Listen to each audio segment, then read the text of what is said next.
Hi, hello. We are live. We're live. What? Happy Halloween, everybody. Welcome back to another episode of Better Than Heroes. This is episode 34 of Arc 4. If you are new to our stream, welcome. Thanks for joining us tonight. I'm Rachel Weeks, and I am the hot girl. No, I'm just kidding. I'm Klik. I play a level 11 Kreen fighter. My name is Andrew Ovredahl. How do I sound, guys? Spooky. Podcast worthy. And I play Flute, aka the Windrider. Level. This mask is killing me. A bard warlock or something like that. Yeah. My name's Jordan Dahl. I play the Moonboy, a level 11 Moonboy, and I'm dressed as half of a couple's costume that doesn't make as much sense without the other half. Did you guys see Peacemaker? You got it. It's a deep cut. It's a good Peacemaker Captain deep Falcon. No. I'm Vigilante from Peacemaker. Oh, of course. I see it now. I don't know. It's a good show. Yeah, hell yeah. I believe you. My name's Aaron Urist, and I play the Moon. And also Kai Hammerstein. I'm Harley Kelly. I'm the dungeon master of this game, and I play everybody else. Yeah, in just a few minutes, we're going to play some 5e Spelljammer Dungeons and Dragons. But first, our show is live soundtracked by the wonderful Jason Wardell. Wow! It's live directed by K.A.I of Tiger Moon Productions. Pew. There you go. Oh, wait, I did the wrong one. And it is brought to you by our patrons and our subscribers. We are so grateful to everybody who makes this show possible. You help us pay Case, you help us pay Jason, you help us cover the cost to make this show better and better every week and dumber and dumber. All your money goes toward making this show stupider. As dumb as can be. It starts out smart, and we pay people to dumb it up a little bit. Yeah. And speaking of fun and dumb, we have some exciting things coming up in for the rest of the year and in the new year beyond. Harlan is going to tell you what's going on. Hello, hi. I am going to talk to you about the rest of the year for Better Than Heroes. So this is the final episode of this arc, Arc 4. It's the last episode of the main storyline that we do here. Don't worry, we're not. You are still going to have some games. It's so hard to talk in these fangs. Some games on Monday nights. We are going to take a 2-week break. I'm going to go see Smashing Pumpkins next week. It's going to be super fun. And we're just going to take a breather here. For 2 yeah. And then we're going to come back, and we're all going to play a small adventure with different characters. So that's all I'm going to reveal for that. But we'll be back in 2 weeks from today. Not 1 week, not 2 weeks, 3 weeks from today with a little interlude before we continue with Arc 5, and we'll be starting Arc 5 in the new year to kick it off. And then also we're going to do... But before that... Yeah, before that, because we are considering... I'm going to start... I'm calling December Catch Up on BTH month. There's no other important holidays happening that month, so I thought I'd find one, because we're going to be putting it, hopefully by the end of the year, we'll have all of the episodes that we have done with Better Than Heroes up as a podcast. So you can listen to them. You can re-listen to them. Take them with you. You can send them to your friends. Send them to your friends. Have them in your pocket at your indoor soccer match. Nobody will know. If you're watching this on YouTube later, congratulations. You made it. Come hang out with us on the live stream. It's been fun. Congratulations on binging. But we're trying to get as many people as we can caught up for the premiere of Arc 5 next year. So December is officially Catch Up on Better Than Heroes month. And another very cool thing that I'm excited about, I'm not going to talk about it. I'm going to have Jordan talk about it. New IP, new property alert. We're doing something else new. Yeah, tell him about it. Hot new IP, near. That's not the correct sound. Is there a correct sound? Is there a horse-related sound it would make? I will be DMing / de facto hosting a new IP, intellectual property, under the Better Than Heroes banner starting November 10th. It is called The Horse Knights of Wildemere. Imagine a genuine high fantasy D&D campaign, but everyone's a horse. I've been describing it to my parents and my brother as Lord of the Rings, but everyone's a horse. Except for the people who are creatures other than horses. You'll see there are many mysteries to discover in the land of Wildemere, a fantasy setting created by me, Jordan Dahl, featuring Aaron Urist as... Aaron, introduce your character. My character is Clementine. Clementine, the horserer, right? Yep. Horserer. They are a horserer. Incredible. Um, Yeah, cool. Well, and so featuring November... new guests on the stream who will be here for the entire arc of the show. Ella Gale and Brody Reed will be on as additional horses, Clip Clop and Graham Cracker. Yeah. And I will be running them through kind of an arc. Through a horse grinder. Through a horse-related adventure for, what are we doing, 10-episode arc? Yeah. Beads Something of in there. horse. And it's gonna premiere on November 10th. November 10th. That's a Thursday. Same time as Better Than Heroes, but on a Thursday. And we'll be on Thursday Same every time week. as Better Than Heroes on Thursday, starting November 10th. Excuse me. Horse Knights of Wildemere. Get hip to it. Break a leg. Ignore her. Am I right? Ignore her sneezing. Yeah. We hope to have guests from all over the BTH first. So hopefully, expect to see Rachel and Andrew in there at some point too. Can we get a little teaser? Is the big bad the glue factory? I can't tell you specifically. It's been really hard. We had like a session 0, and it was really hard not to reveal things because the big bad is kind of the whole thing. Yeah. That's why you needed Jason Wardell, so you can just tell them all your DM secrets. So, but Harlan's going to be producing it in the background, behind the scenes. So Harlan I get sent to me know some the cool secrets. Music. Yeah. Harlan sent. We've been exchanging art about it. We're very map is excited. awesome. The map is awesome. Very pumped about to show you guys Wildemere, a land of animals and shit. So get pumped. Get pumped about Horror Sense of Wildemere. Yeah. Okay, cool. So those are all the announcements I have, Rachel. Thanks for letting me take over for a second. Of course. If you want to support the show and all of the cool new things that we're doing, please consider supporting the show financially. We appreciate it so much. You can do that by subscribing to the stream, by becoming a patron, by picking up some merch on our spring website. You can also support the show by just telling people we exist, telling your friends, telling your fellow horse girls about Horse Knights of Wildemere. The horsiest people in your life. They want to know. Tell your horse. Tell your horse. Tell your horse about our show. Tell your horse about our show. Tell your horse. Make your horse Main listen. audience is They on. won't understand, but they'll like the. It still counts as a view. Tones. Yeah. It still counts. They still count them. Also, make sure that you check out the show as a podcast. There's more and more episodes coming out all the time, and we're coming up on the best time to catch up on the show, like Carlin mentioned. It is almost time for us to play some D&D, but first, let's go into last week's recap. Previously on Better Than Heroes, in the astral shallows beyond the Azure Forge, Flute Whimteaser flew the dinger back towards the bloody docks, pitched up on her stern in a death wheelie. As Mia and the uncrew began to break into the bridge, Flute offered them a hardline deal.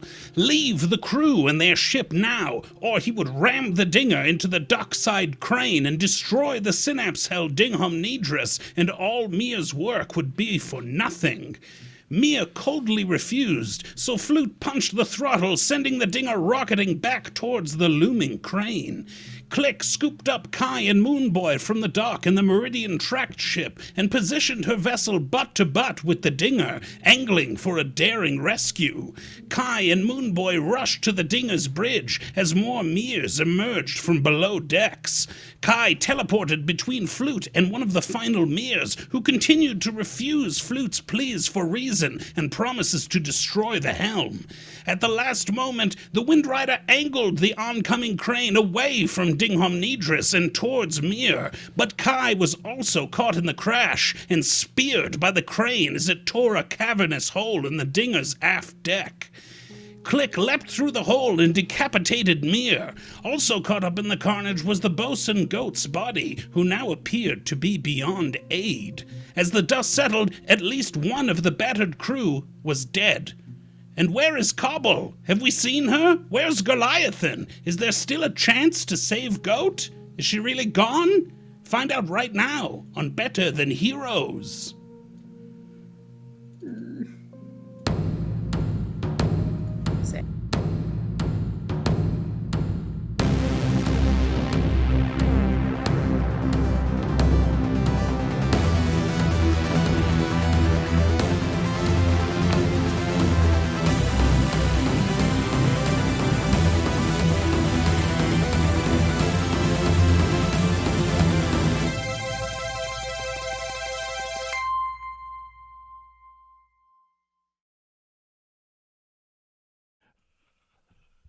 All right, we're back.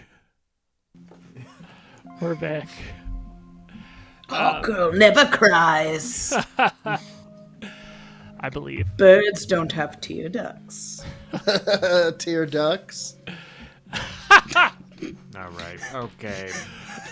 Okay. I like there. that. That was good. I liked it. That was one of those ones where it was like, here's pieces of a joke. You put it together. I don't like the idea of a sad duck, but Yeah. Yeah, what are you going to do? But, Cry about it? You know, we have to face it. Because Um, sometimes ducks are sad.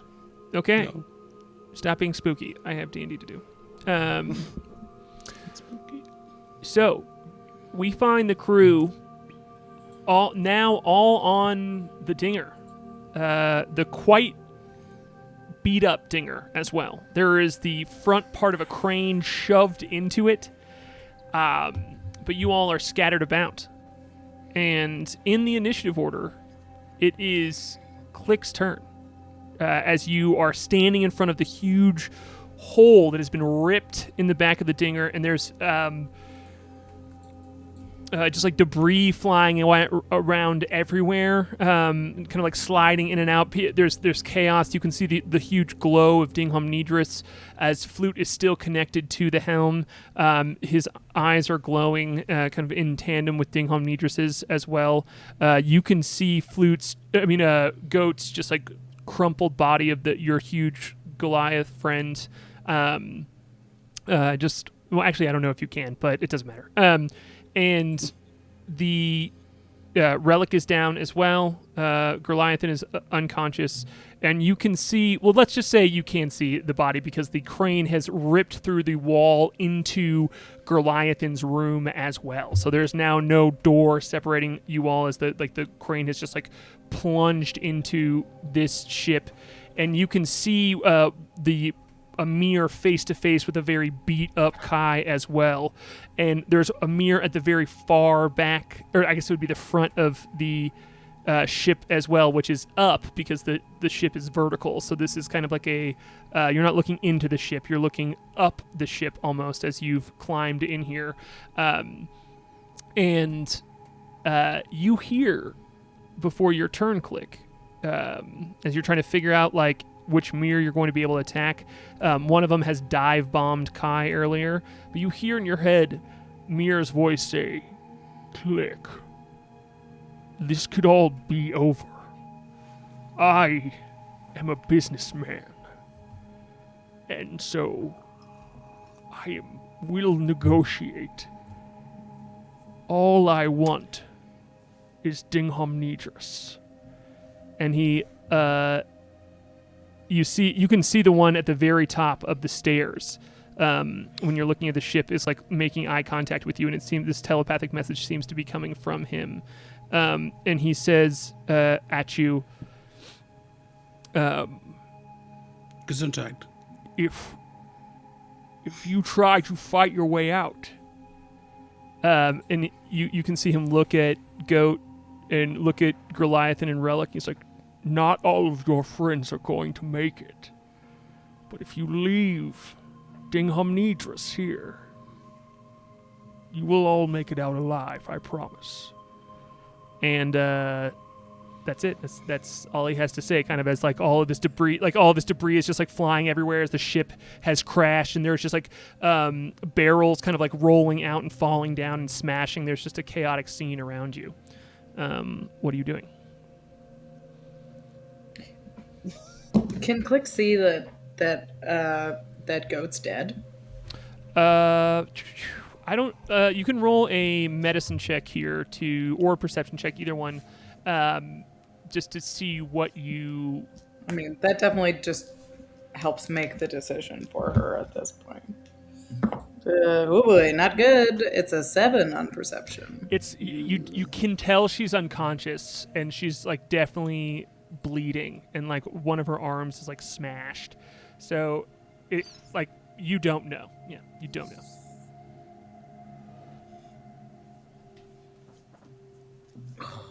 But you can definitely attack. But right now, Yeah. and he didn't say like do this. He just said like if he gets Dingham-Nidris, he will guarantee that you all leave here alive. I mean, that's... But it's also Mir, so... Yeah, that's really not her promise to give, but also that's so tempting. Oh my god. K.A.I's like all banged up, and all she really gives a shit about is her like friends. I don't know.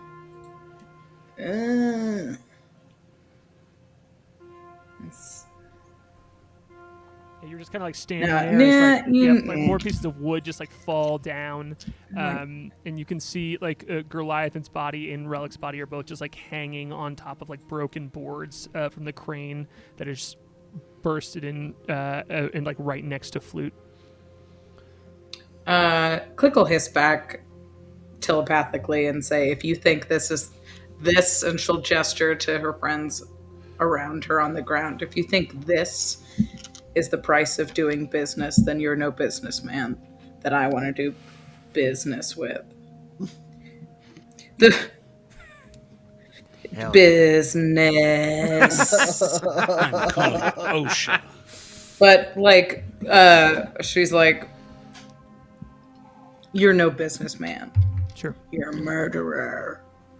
Rah! Okay. So we're going to jump through this gaping hole in the side of Goliathan's bedroom. And can I get to like here in the door frame? Yeah.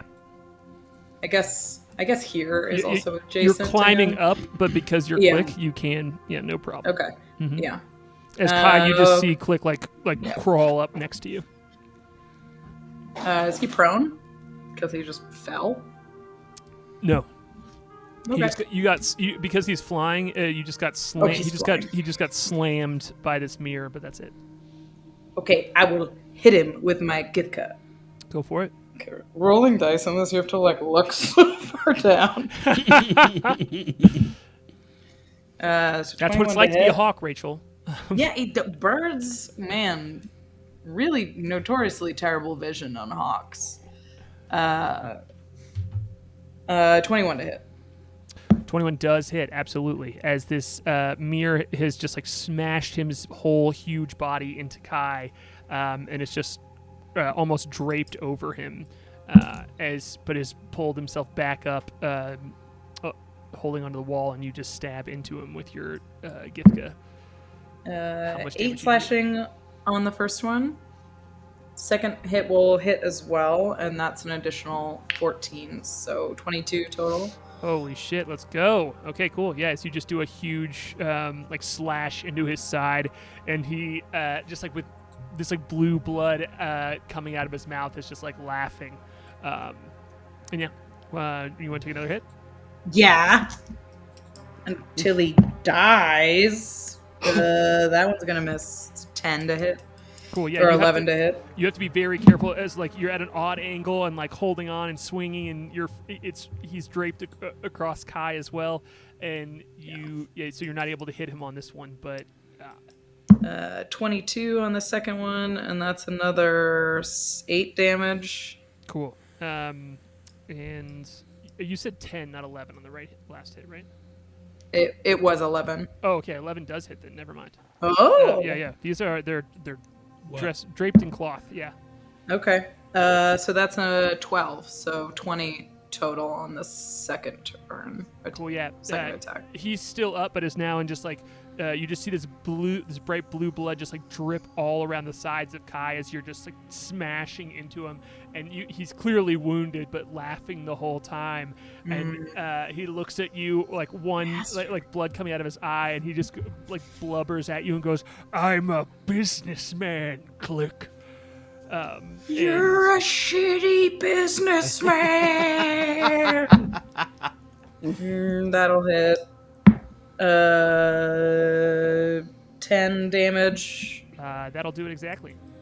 Nice. So, as you want to give us this death hit on the mirror, on this mirror. You're a shitty. Yeah. So it's. She's just wailing on this guy while screaming. He's surrounded by the bodies of her friends, and it's just fear. Like it's just a fire of the seven suns moment. Yeah, and K.A.I, you see the huge body just slump down and fall off of you as he was trying to wriggle up and stand up, but just like smacks down next to the door that you're floating over as this mirror's body goes limp. And at the end of your turn, the one who's at the doorway, at the stairs going down, looks at you, Klik and K.A.I, and says in your head, "All I want is Dingham Nitras. K.A.I, you know you don't have enough to save all of your friends. Someone will die if you don't leave me Dingham Nitras." And that is going to bring up Goliath's turn. I have movement. Oh, sorry. Go ahead. I'm going to use the rest of my movement to get up into like this door frame. Yeah. The That's second another entrance 15. to the cabins, absolutely. You can just like leap from the staircase up the ship as you're climbing up this vertical ship and get right in that little alcove. Absolutely. Because this guy's gone, right? Yes, yeah. Cool. All right. That is all I got. Alrighty. Okay. That is just a tiny detail in your Please. description. I already disconnected from the helm. Oh, that's right. Thank you. Yeah. No big deal. That's right. You did. You are correct. Okay. Cool. That is going to bring up Goliathan, who's going to do his first death saving throw. And that one is a success. He's got one success on that. Yeah. Captain. That is which will bring up the mirror at the staircase here, and he is going to drop down on you, K.A.I. He's going to jump up out of these staircases and jump. He's going to let himself fall 35 feet. So you're going to take half of this damage, and he's going to take all of the damage of 30 fall damage here. So that's 20. So you only take 10 hit points of damage. And as he just flings himself down on top of you and smashes down, and he does take 20 points of damage. But He just, oh, God. yeah, All right. and that will and since you're on that wall there, I'm not gonna have you roll anything, as he's just I feel like you can't get away in this moment. He's just like dropping down. You're not taking that full fall damage because you aren't falling. His body's just hitting you. All right. I'm still alive. And God. as his body like smashes against yours with like a big, sickening crack, he just looks you. He pulls his face up, and it looks like melted icy is coming out of his mouth. And he looks at you, and he goes, "Leave me, Dunhamnitris, and your friends will live." And that is going to bring up Moonboy and K.A.I. Moonboy's gonna move in and attack immediately. Can you Or actually, I'm gonna attack from right here. see him? There's a wall. Can I see him? There's a door that we're gonna say is open right there. So that door is Shoot. yeah. Okay. But I'll go in and move to Yeah. up on the stairs. cool. All right, yeah. And I'm going to cast Summon Bonfire under his feet, so that will be a dexterity saving throw. And at the same time, I'm going to attack with my bonus action. One of the moons hurls off of me. That's going to be 24 to hit. I love this as I just imagine you setting a magical bonfire on a wall because of, like it's like vertical and K.A.I is beneath him, so you just have to like Oh, put these like that. But it'll still work if you like put the flames on his back sure. Yeah. So that will bring up him to do a dexterity saving throw. He failed that absolutely. Nice. Great. Yeah. 12 plus 18. That's going to be 30 damage total. Holy shit! Wow. Wow. Man, from Huge. From Hell's Heart. hell yeah. Oh, no, wait. No, I rolled one too many. Hang on. Might be. Okay, so 12 damage plus. Still cool. Still Still cool. cool. Still Yeah. cool. I'll say wow again. An additional 12. 24 damage. Wow. Nice. Yeah, still pretty good, huh, guys? Still pretty good. Don't worry. Still downs him here. Still downs him. Great. Still downs him. So All right. Moonboy All right. appears in a flash of moonlight and rage, and just fire engulfs this thing from every angle. as K.A.I, you see fire. K.A.I, you see the last mirror in your vision as you're about to act against him just seems to, as he pulls himself up off of your body, you just see all of his robes go up in flame, and this very like wounded giant just like flails around as he's consumed by this white moonlight and burns up next to you and just like falls over in a heap of ash. And Well done. that's going to drop us out of the initiative order, What? Wow. as there are no more mirrors on the I don't know board any other way to live. that you can see. So, Oh. Stabilize time. what would you all like to do? Stabilize the captain. I engage my defensive field. All A right, few temporary hit points. who's doing what? I have a +4 to medicine. I'm I gonna can't jump- can't Oh, no, can't go ahead. cast any spells. I have no spell slots left. So, Moonboy, do you want to fly over after you light this Yeah. fire and just like you look around for any I fly over, I cast guidance on myself, and I start trying to stabilize the captain. I have a few second level spell slots left. 16 medicine to stabilize him. 16 medicine will stabilize him. He is no longer actively dying. As you see your crumpled Right. captain, like hanging from the back of the like ripped apart ship, just almost in the metal of the crane and some of the golden boards of the dinger. You just fly over to his body and are able to just magically heal up enough of his small wounds to keep him from actively dying. So he is no longer making death saving throws. He is still unconscious. Anybody else? There's will live. unconscious relic, and there is goat. I'm gonna jump back in the helm and I'll shout out, I'm gonna see where that last mirror is hiding. and I will sit back down into the helm. Oh boy. What's the save I have to make? Wisdom saving throw.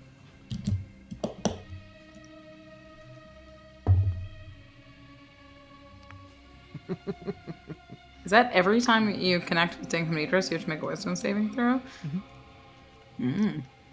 I hope it's a 9 because that's what I got. Oh, God. Yikes. Yikes. As you connect again, Flute, you all see Flute say this, step up, and then just whoom, there's this Wait, bright no. flash of light, and Flute just falls over.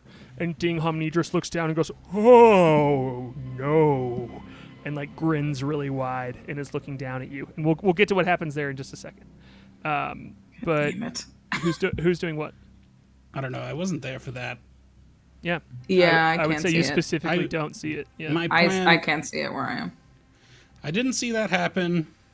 I don't have my own personal knowledge about the item that is doing all of this shenanigans. So I won't use that. Hang on. I'm gonna shout down the hallway, just to secure the other ship and get our crew off the boat. Because like if we want that other ship, we need to get it right now if it's still there. Sure. Yeah. Who are you saying that you are going to do that? I'm or- just or- shouting down the hallway. I mean, I can, but I'm the only one who can take out this other mirror, like quickly. Cool. Yeah. I'll go with Klik if we're still fighting. I mean, hypothetically, there's another mirror on this ship. I can On this probably ship? I can go down there. To Going look, down? I can also. but like I'm going If to we drink want- a potion. do that. That's a great idea. But if we Can't want that actually other drink ship, it, somebody but- has to go down there. Moonboy, can you Okay. check the other ship? I can check the other. Yes, absolutely, bro. Yeah. So you can fly over in your fiery form, and you I see do so. a bunch of elves who have Yeah. are in Meridian Track outfits who have all dutifully tied themselves up, and they see your flaming form. And one of them goes, "Hey, just so it's noted, we're all tied up." And you can I see the relay open this to the door. others on the Rocky Talkie. Yeah, you can see the open door, and there's like a stone helm. And it's empty. It's empty. Okay. Yeah. I'm just worried about them untying themselves and getting out of dodge. It doesn't matter. We don't need that ship. They at least haven't yet. Yeah. Yeah. I drink Should I- potion and regain 15 hit points. Nice. Do you Who's going down? flutes? I'm going. I down. can. I'm going. I I'm can going go to down, look for but Cobble. Flute just went unconscious. I know. I wasn't there for that. Moonboy- I didn't see Moonboy- it happen. Moonboy, can you I do feel a like perception wouldn't check mention as you flew out? Quick perception, huh? Yep. 18. Cool. So yeah, as you fly out, you see all these elves like dutifully just like standing there. Like one of them gives you a tied up thumbs up, and like please don't murder me. And as you fly back into the ship, you see Flute's unconscious body in front of Dinkamidris. And Oh, wow. Dinkamidris looks at you and goes, "Oh no." Is anyone else around? There's a severed. There's a body of Mir that is whose head has been severed, and there is a relic who no one has stabilized. And I will. I'm gonna roll a death saving throw for him, which he succeeded on. So. Great. Okay, I think first and foremost, Moonboy would run over to Windrider, to Flute, and see if he can stabilize him. Cool. As you roll a nature check for me. Nature check. That's a dirty 20. He is not actively dying right now, Okay. so you don't need to do that stabilization, as he is not Passive. currently dead. Okay. Yeah, actively dying. Um, Yeah, passively dying. Moonboy is Mostly going dead. to. Aren't we all? Moonboy is going to look up at Dingham Nidris, and as he does, the kind of luminous moon rage that has been with him for so long, so many episodes now, kind of fizzles away, and once again, he's just the Moonboy standing there. He's just a space gnome standing before a helm, asking it to drive for him. And he's going to say, hello, Dinger. Oh, hi. Do you remember me? I drove you one time. Moonboy, you looked inside of my mind and pulled something out. That's right. You looked inside of mine. I think I saw Goliath's dad or something. I did not see inside of yours. You merely saw inside of mine, which is right. rare. Yeah, crazy. A special bond we have. Anyway, what did you do to the Windrider? I tend to absorb people's consciousness at time. Is he still in there? A bit. I did the same thing to Goat earlier. Is Goat still in there? Hold on. Let me check. Please. Yeah, and I'm going to switch over to me and Flute for a second. Go! So, Flute, you step up and you just see this shock of white light. And Dingham Nidris is absorbing a bit of your consciousness, which is not going to take it away from... I believe it's the first time this has happened to a player character. And so this is not going to take it away from you. It's not taking it out of your body or out of your mind, but it is also going to live inside of Dingham Nidris. So you see your life happen in fast forward. You see, you have all these, memories of growing up with your sisters, being trained, seeing your parents be very accomplished,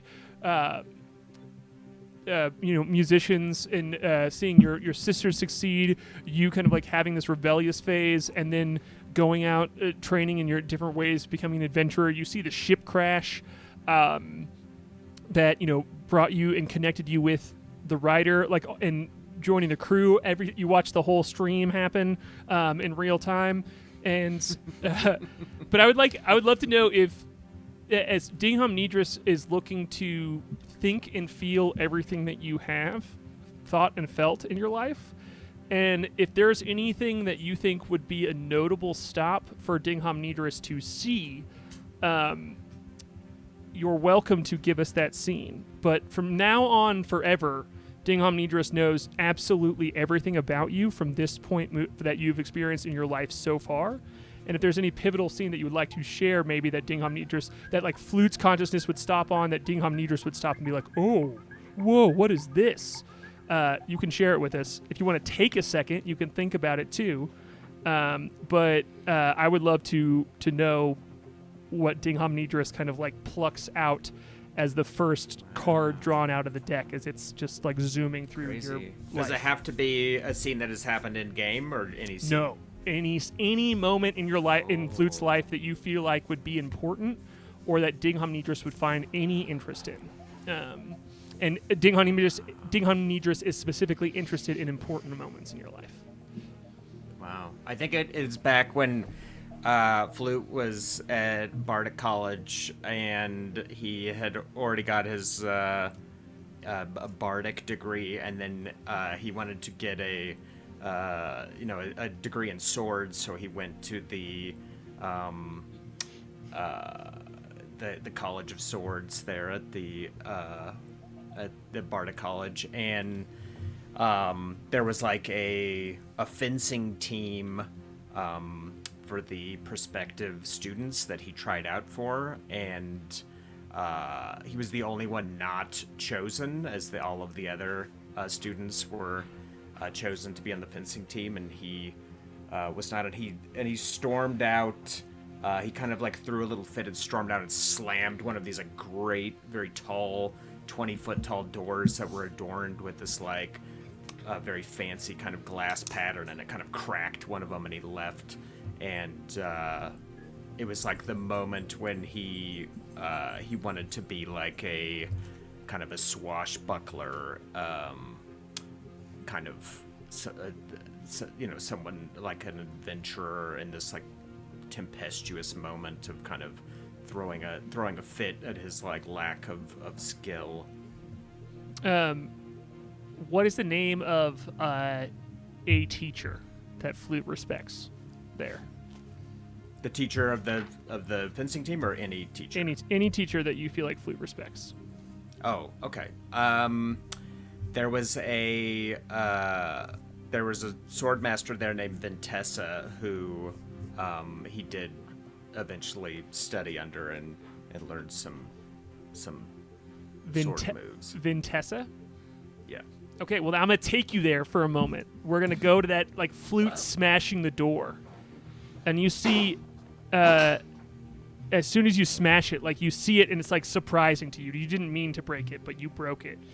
And you see this very tall, strong woman at this top of a staircase that you immediately, your head jerks over to her because she goes, "Excuse me?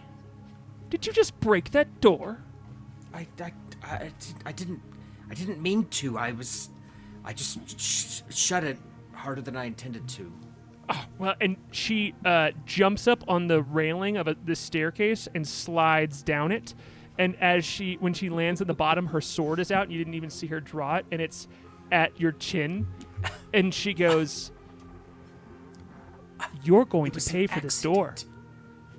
Yes, you can charge it to my tuition. It's fine.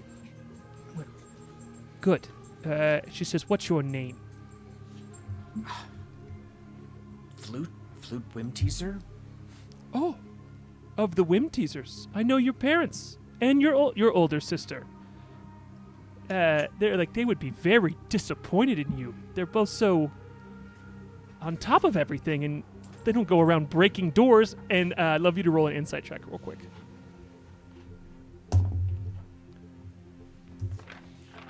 All right. That'll be a 27. She is totally turning the screws on you and fucking with you. She definitely knows who your family is, but she's like saying things to make you feel worse and is kind of like grinning as she's doing it. As it seems like this isn't that big of a deal. She clearly has the situation handled, but she's trying to guilt you into learning a lesson here. And she goes, "We have to be responsible for the things that we break, don't we, Flute?" Yeah. Yes, I didn't mean to. I guess I meant to slam it, but I didn't think it would break.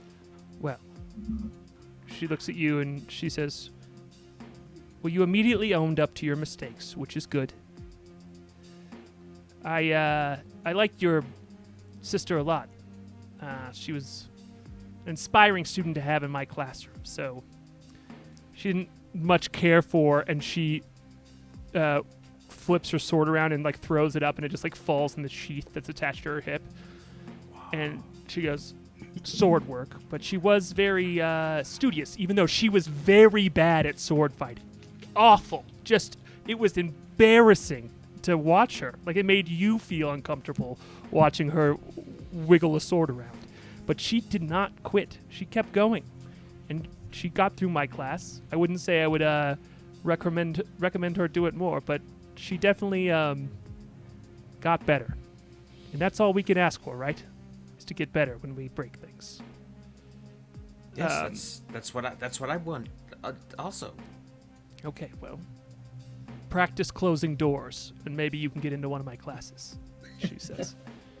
And just kind of like ruffles your hair.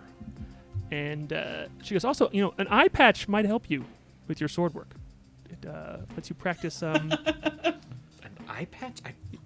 If you practice with it on, you'll be better when you take it off," she says, and kind of like walks away without even looking back at you. And then, so we come back to you, Moonboy, and Klik. I mean, Flute is unconscious, but can be roused to with any sort of healing. He's not actively dying. If he's healed at all, he will come back with. Moonboy kind of sees this and realizes this, and like extends his hands to kind of try to heal him, and nothing happens. For the first time, it seems like the moon isn't with him. Oh boy. And he looks at them. He's like, and he looks around, and does he see Relic in here? Yes. Yeah. Absolutely. Yeah. He's gonna try to make sure Relic is okay. You can do a nature check on him. Absolutely. A nature check. Nature check. That's a 25. Oh boy. Relic is like hanging by a foot that's like caught in a crevice. And you My God, just by like he's like hanging upside down, and just by like flipping him over, you can tell that he's not actively dying anymore. You can just kind of like lay him down on the ground. Okay. And he's okay. All right. I'm gonna set both of those guys up, and I'm gonna give myself guidance, and I'm gonna step up to Dingham Nidris, and I'm gonna go, okay, all right, big fella. Moonboy. Let's try this again. And he's gonna sit down in the helm. Yes, come on in, he says as his eyes get wide. Mm-hmm. Do I need to roll? You do. You need to do a wisdom saving throw, please. Even though I've defeated it once before? Even though you've defeated it once before. Man, poor Goliath, I really have a newfound respect for him getting bugs. Every in time know, it's right? this Every thing. time. Gee whiz. All right, that's a 13. Oh boy. Thoom. You witness the same thing. Your consciousness is going from. Actually, it'll be very interesting with you because you don't remember most of your life. So I'm going to say from the bubble, from being hooked up to the bubble. So almost everything that you see has happened in our game, except for the time where you are plucked out of nothing. The start of it is you just like speeding through this Technicolor haze, just like a rocket being shot through a tie-dye swimming pool. That's what you see at first, and then boom, it's just you floating alone in a bubble with one small ferned plant before you eventually get hooked by the crew of the Dinger and get pulled on, and you meet Goliathan, and then you slowly meet the crew, and et cetera, and your whole life happens. And if there's any scene that you can think of that maybe happened off camera, or that you even want to flash back to here as being something that Dingham Nidris would point to and look at and view as incredibly important that it now knows. I think it would be that shout it out. moment when Moonboy found out that he used to be Cyril Ethic from the Moon Girl. Hell yeah. Mm-hmm. Oh, okay. Cool. Yeah. All right, great. And you hear almost in another room, like someone like is talking to you as you're waking up. You hear Dingham Nidris say, Cyril Ethic, as he now knows your real name. But you are currently unconscious. You will come back, if either of you are revived to consciousness, Oh boy. you will come back with the exact same hit points that you have. You do not lose any hit points. The reason it affected Goat in the way that it did is because she only had one hit point when that happened. Okay. Yeah, that is going to... so you are currently unconscious, and so we're going to cut to K.A.I and Klik, who are walking down below, on the below deck of the Dinger here. We're sort of dangling. Yeah. Did we went below? Okay. We're post going below. Yeah, post below. Yeah. Okay. A really amazing mumble rapper. You... so yeah, I imagine Klik just jumping up to the staircase, K.A.I flying up, and you can go down into the cargo hold of the ship, which you almost rarely go down to, but you are on this lower level of the ship, and I'd like you both to roll perception checks. Yeah.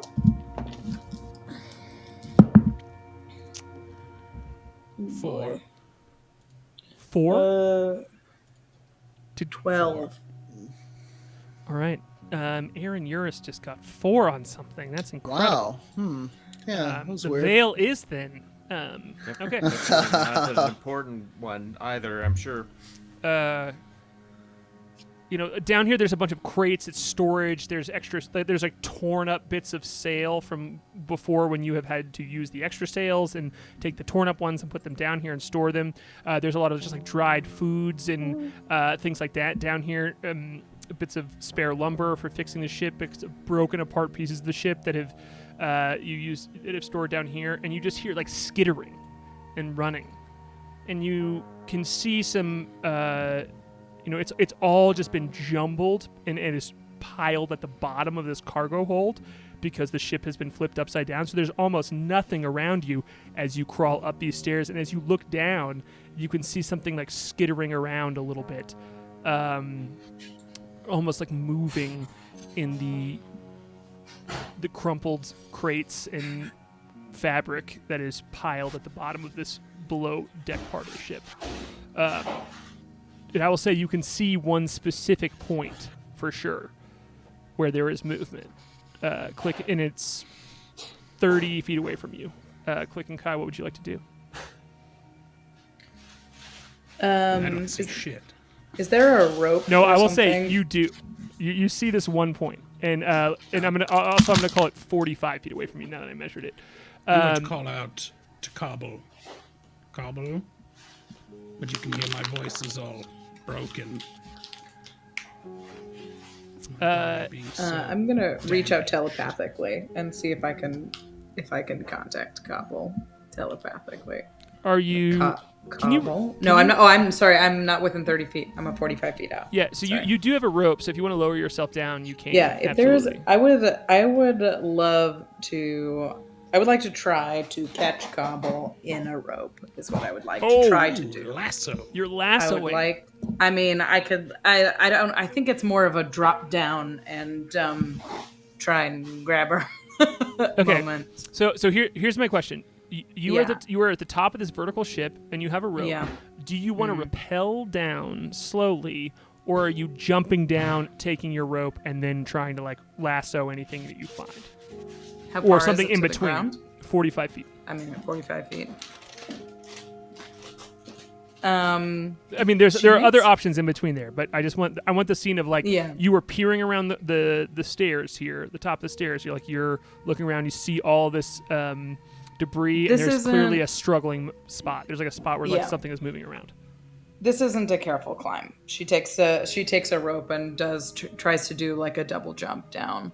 If she can go like do one of the between the ceiling and the floor and kind of ping pong back and forth down the walls, that's the move. Ping pong. Yeah, one of those. Yeah, ping pong Nidris. Yeah, ping pong. That's That's if you split him in half and put him on two sides of a table. Yeah. Yeah. I would like for you to roll an athletics check for you to nail this graceful That's pretty good. move. Yeah. This is when we want the good rolls right now. Yeah. 17 plus acrobatics, you said, or athletics? Athletics. Is it 25? As you do exactly what you described, where you jump against the wall, and as you hit the wall, you like push off of it, and it allows you to land softly, so you don't just like crunch down into this debris and break anything. And as you do, you see the movement that seems to be underneath this debris seems to increase. And because of where you landed, you don't cause any more chaos to happen. And out of it comes the bird. Holding The bird. clearly holding Cobble in its claws with your we absolutely cheated with your communication. I don't care. With your what's it called? The thing that lets you translate. There's a specific name for it. It's just it clicks translator. Okay, you're just your translator that has been like strapped inside of this bird's mouth, and it is I forgot about that. clutching Cobble like a trained zookeeper holding a baby alligator, where it like has Cobble around the snout with one claw, and like all of its limbs seem to be held in the other claw, and Cobble is clearly struggling so hard, and you see the foot of a mirror kind of like poking out of some of this debris, and it seems like Cobble hasn't been able to get out of Cobble form or do much because Cobble form. Krang the bird has incapacitated Cobble throughout this whole encounter. So Sick. we all forgot about the bird. So I rolled some dice privately to decide what happened with the bird, and the bird has incapacitated Cobble throughout this whole thing. Hell yeah. So, Bird is back. Oh, Clutch some luck. NPC. I'm gonna jump in and help him with Cobble and try and bind this little cobbled. yeah, you have no issue as the bird said. I mean, Rachel, you voiced the bird. You voiced. That's true. Yeah, Krang. So, K.A.I, so I'll say telepathically to Clang. I thought the bird. Clang. K.A.I. Yeah, it's Clang. Clang. Yeah. Oh God, there's a. I don't know why I added an R, but it's Clang. Yeah. Did someone say clang? Birds? Oh, you did it! What? Where'd you find her? This is you talking to you, Rachel. Yeah. What? This thing? She's creepy. I grabbed her. Honestly, saved our asses. And let me help. And Klik will jump in and tie up Cobble. And can I check out this foot of a mirror that's sticking out of the rubble? Is that? Yeah, you can. You just grab it and you can just like pull it out, and it is a limp, unconscious mirror that looks exactly like the other ones you've already fought, and just seems to be unresponsive at all if you like shake it. Ugh. I will. I'm not close enough to K.A.I. I'm coming down Yeah. there. Yeah. Okay. Oh. Yeah, I mean, K.A.I, you can see all of this. Yeah, This is just more of like you rolled so low on perception that all of this happened before you even had a chance to react, and now you can just float down and join the crew here, no problem. Is Cobble? No, there's a mirror in here for sure. All of this is telepathic because I forgot my translator is attached to this bird. Yeah. We all forgot the bird. We admit it. I shoot that mirror in the chest. Whoa! It's Cobble. The dead one? What are you shooting? The dead one. It's unconscious, you said. You just shoot it and you just like auto crit on it, and you can even, if you want to keep just like pulsing rounds into it, you can just like blow it apart, no problem. But if you, after the first hit, if you want to roll a perception check or an arcana check, you can do either one. Absolutely. I'll roll an arcana check. 23. As you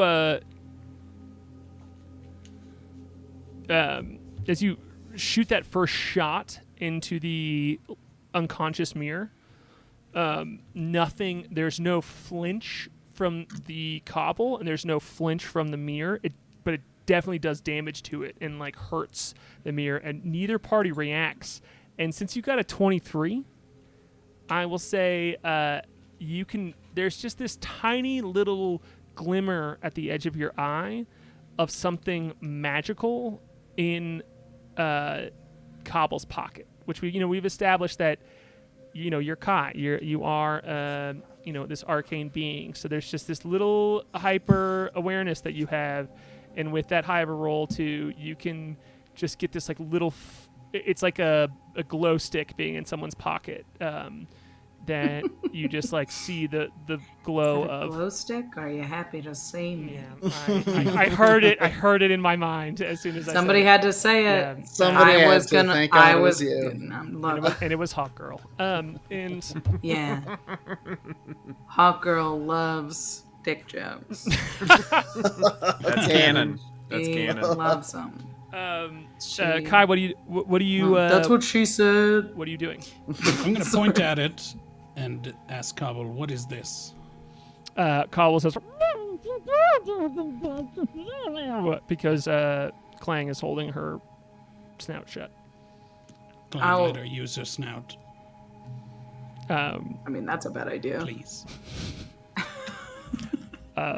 Yeah, Clang says, and Cobble says, what do you mean? I'm just a mere inhabiting this body. I'll reach into her pocket and grab it. It is this very ornate metal box that looks like a small urn, but it has a tightly sealed lid to it, and it has skulls all the way around the lid part of the urn. Bummer. I'm going to cast Identify at second level. Ooh, boy, a spell slot available that's coming out now at this point in the game. Clutch. You'll love to see it. Got a couple left. Okay. Not only a spell slot, but a support spell. And it's Yeah. fucking clutch. You recognize this as a spell because you're casting Identify. You recognize this as a spell component for the spell Magic Jar. Fucking knew it. And we're going to talk about what that means after we You come knew back that? from break. Oh, We're shit. about an hour into the stream. We're going till we get to the end of this So, arc. So we might go a little late if tonight. there's a but spell affecting the object, which there it is, I get to know all about it yeah. and how So it works. we'll take break to let you read the Magic Jar spell. And I kind of want the scene coming back instead of me just talking, for K.A.I to just know this, to know exactly what it is, as you've cast the spell to get all this information. So we're gonna take a quick 5-minute break here where we drink, pee, and we'll be back in just 5 minutes to finish out this arc. Everybody might go a little late tonight.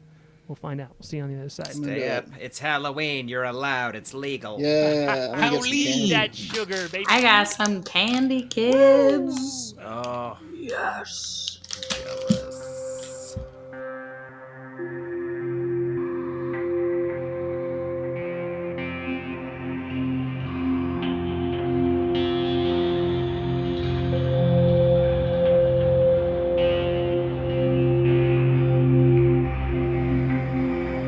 All right, we are almost back, and we're unmuted, so we're back. We're back. Yo. Hello, Andrew. That was the tiniest salad in the world. Usually you do a big Jell-O. salad. Oh, okay, that's a tiny. That's a very tiniest condensed, salad. a very condensed salad. Yeah. Ambrosia salad. So, Jordan, you're muted, but Aaron. It's so disgusting. I said hoof salad. Ooh, nice. Ugh. Yeah, Horse Knights it's of a Wildemere. plug for Knights Yeah. of Wildemere. Beads of horse. It's kind of in poor taste, but Horse Knights. Yeah. It's like a gelatinous cube, but it's way more intimidating. Jordan, you have to give some monsters in D&D have like just this innate fear ability that if anyone sees them, they have to roll to save for fear just by like seeing the Cthulhu horror element of them, and you got to give gelatinous wow. cubes that ability in Horse Knights of Wildemere. Sure. Yeah. There you go. It's funny. Okay.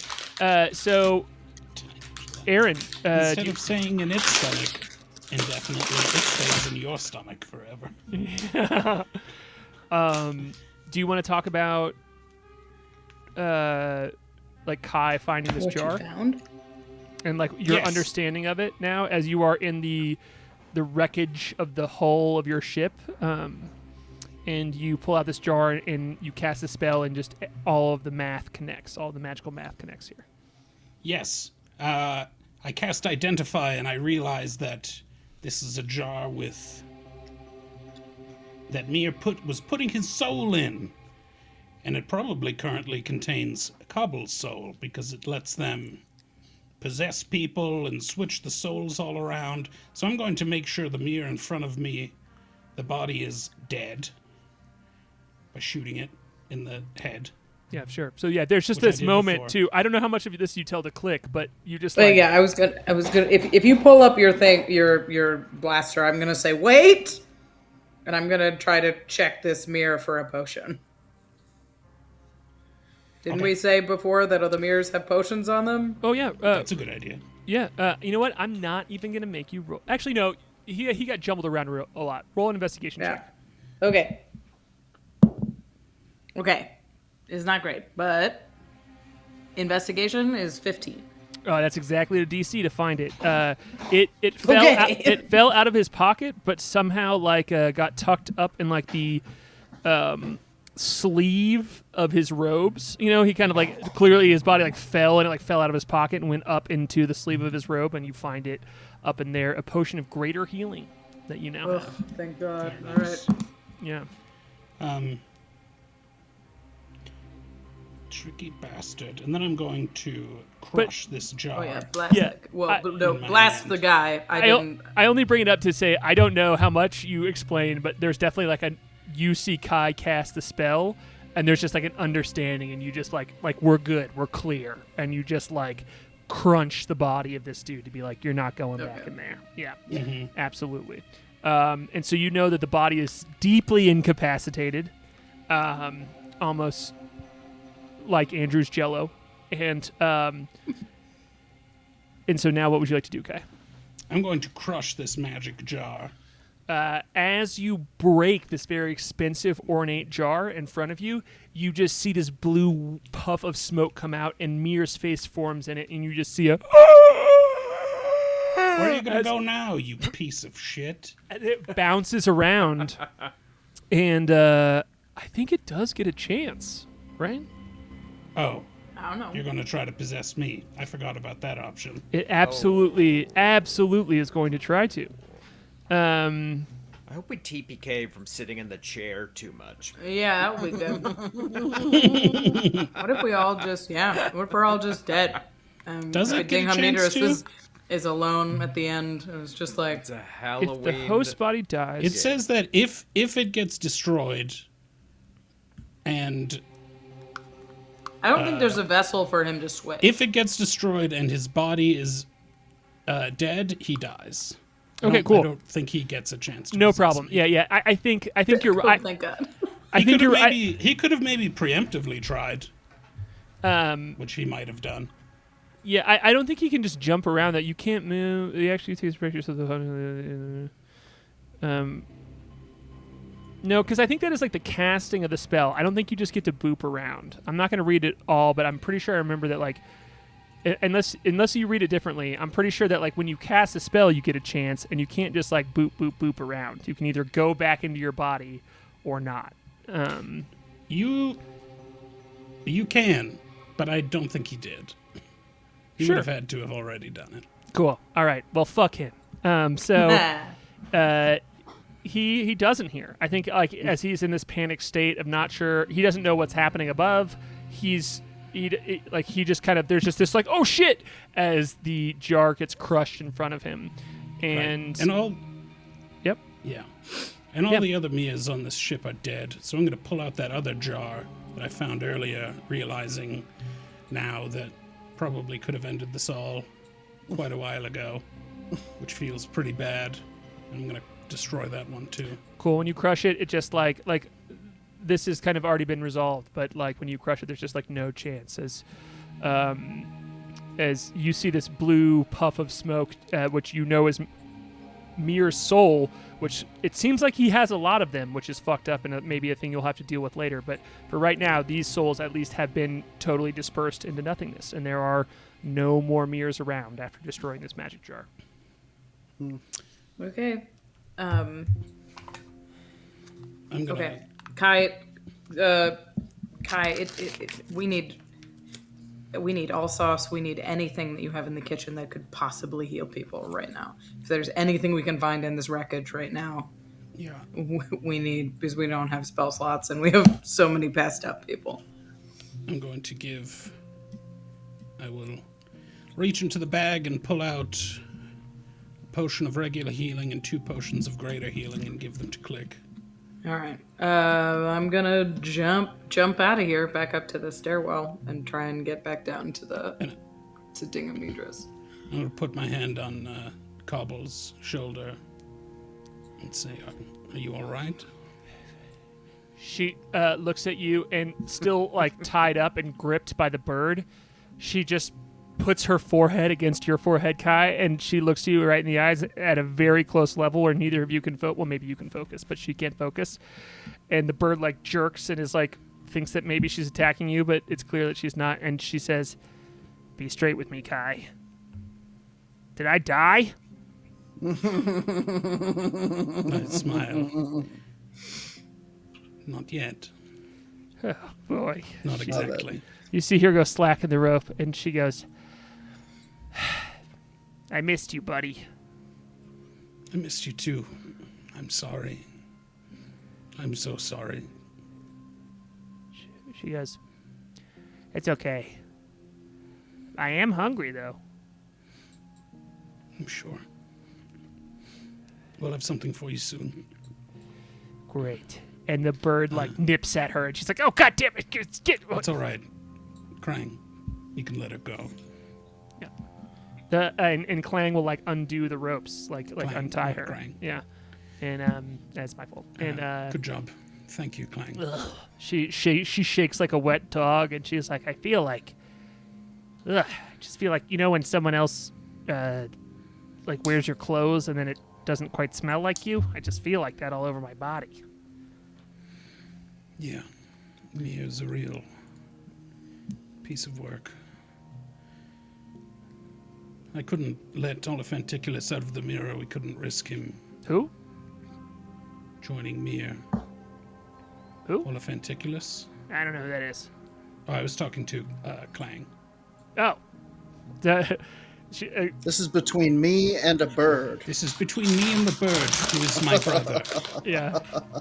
Cobble's like, "Excuse me, sorry. I've missed a lot." But she's not really being sassy. She's being just like trying to jump back into things. And she's like, anyway, and she's like, "So you're new here? You're part of the team now?" And looks at Klang.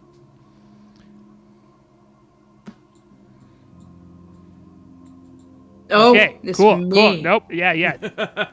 I know that you can talk. Look, it's been a long day. I Sorry understand. about the rope. Glad I found you though. Yeah. So, Anyway, nice to meet you, Klang. He's Where's got the my master trapped in a mirror. psych. Sick. Cool. Yeah, we'll deal with that soon. Where's everybody else? Cobble says to you. They're upstairs. Yep, Klik is sprinting through, like sliding down the hallway on the second floor. Yeah. With just arms full of potions. I also had some treats. I would have given you those as well. Sure. She'll slide down this long hallway to the door and kind of stumble through the doorway. And feed Moonboy a... You just need anything. I'll give you a treat. What does a treat do? Oh, any healing Temp done to HP. them brings them. Oh, it's temp HP. That's not healing. But that one works. It's But you no. know that. In this situation, this is stunning them, and they are to the point where they are in D&D terms they are unconscious, but it does not affect their hit points. They're not down to 0 hit points, so they need anything that would give them hit points at all, and they are now no longer under that condition. So this is like a How total many thing. temp This is a HP total would I thing get? I made up. Like anything that will give them a Help boost, them you can out, do it with yeah. lesser restoration. Anything will like bring them out of this like comatose state. So I'll just like put a pickle treat under Moonboy's nose and wake him up like Nine. smelling salts. And he eats it. Like And a how bug. many HP does he get? 9. 9. these I treats, will you got to use- use these treats more, y'all. Yeah, it's rules. I will Yeah, use really. a potion of greater healing on Flute. Oh, yes. yeah. Got to help him. So she'll scooch over on the floor, and greater healing is what? Do I roll it or does? 4d4. Am I right or wrong? Yep, 44 plus. 44. Oh wait, yeah. 44 plus 4. 44. Do I roll it or does Flute? Either one. It doesn't matter. All right. I got 3, 7. Ooh, 11.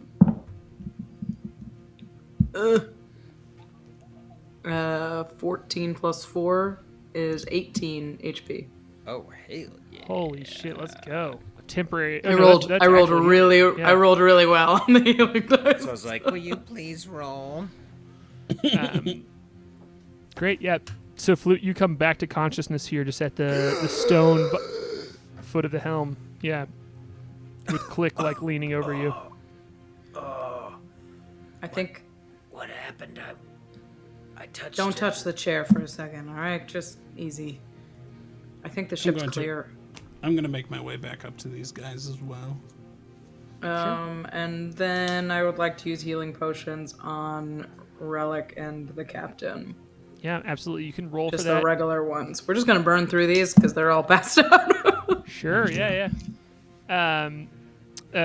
So Relic comes back and he's like, he comes back swinging. He's like, get off of me, get off of me, and like realizes it's like you, and he's like, oh, Klik, what's up? And he like looks around. He's like, holy shit, you broke the ship. Hey, Oh buddy. man, Don't move too fast. The ship's vertical. Do you want me to shoot anything? He's like looking around. Okay. I want you to finish shooting this, and I'll give him the rest of. Just have hold to give him the potion bottle. Oh hell yeah! He's like, I could do that. He's like, it's good to see you. Look, I might have been a little too tough on you before, and I just want to say that after all this has happened, I apologize. I've been acted a little too cool for school, and I just I regret that, and I need to say it as soon as possible in case someone pops out and kills me quickly. So I just want to say I thought I was better than you, and clearly I'm not. He says, like in a weird apology that came out of nowhere. It's been long enough that I honestly don't remember what you're apologizing for. Okay, cool. Well, And she'll give him a weird, pointy, elbowy hug. he's like, oh, thanks for forgiving me. He says as he just is like this tiny little halfling, and just like you bend over and hug as he's like. There's still dried blood all over him. And then you can, like, as he's hugging you, you can, like, lean over and give one to the captain. Goliathan, this dwarf whose cowboy hat is just, like, laying on the ground next to him.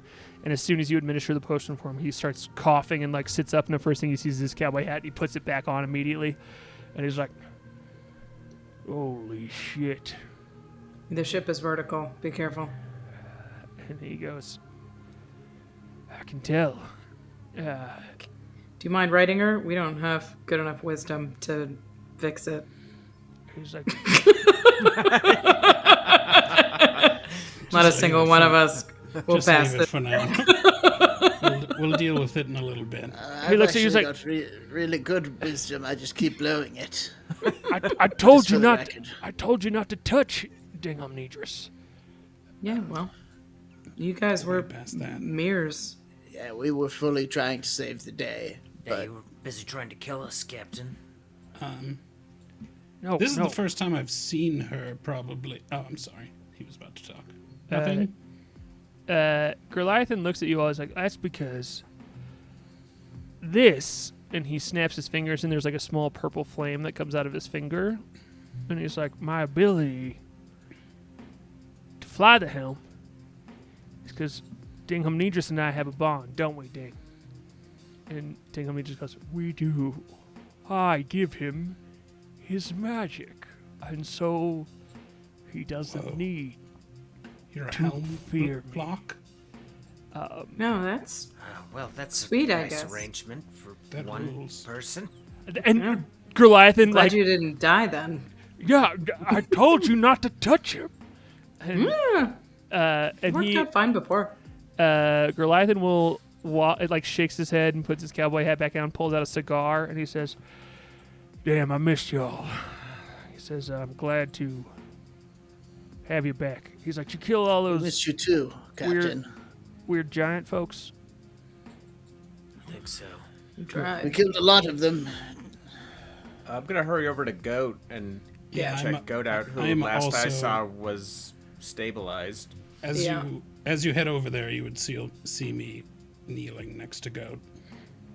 Cool. Yeah. As you all move over, like you're kind of like doing the rounds a little bit, right? Like because you all went down, you found Cobble. Like I'm K.A.I. I assume you scoop Cobble up and like bring her up to this like vertical middle part of the ship because she just like could not get up here without you. Yeah. And like you join the crew and like there's a little bit like going around. Like Goliathan doesn't like they don't notice as like Relic sees you heal the captain and he's just kind of like adjusting himself and the captain climbs up some debris and sinks with the helm and you see the ship flips itself and rights itself so it's level and Goat is still laying there. Goat is as the rest of the ship is kind of waiting for you all to do the same thing that you have done to heal Goat like you've healed everybody else. And the ship rights itself and Goliathan is like almost looking around. He's like, well, get Goat up and we can get on out of here, wherever the hell we are. And should be fine. I just pretended to kill her. She was just unconscious. She's dead. What? She's dead. She was just here. She was just lying there, just like everybody else. It was a convincing display. She's fine. I checked her before. I'll kind of like check for pulse and stuff. Yep, you get nothing. You like do the same like ritual you would do if you were like doing a nature check to like stabilize someone, just like checking her wounds and checking her vitals, and there's just nothing. Her body doesn't react. It's very heavy. And stiff.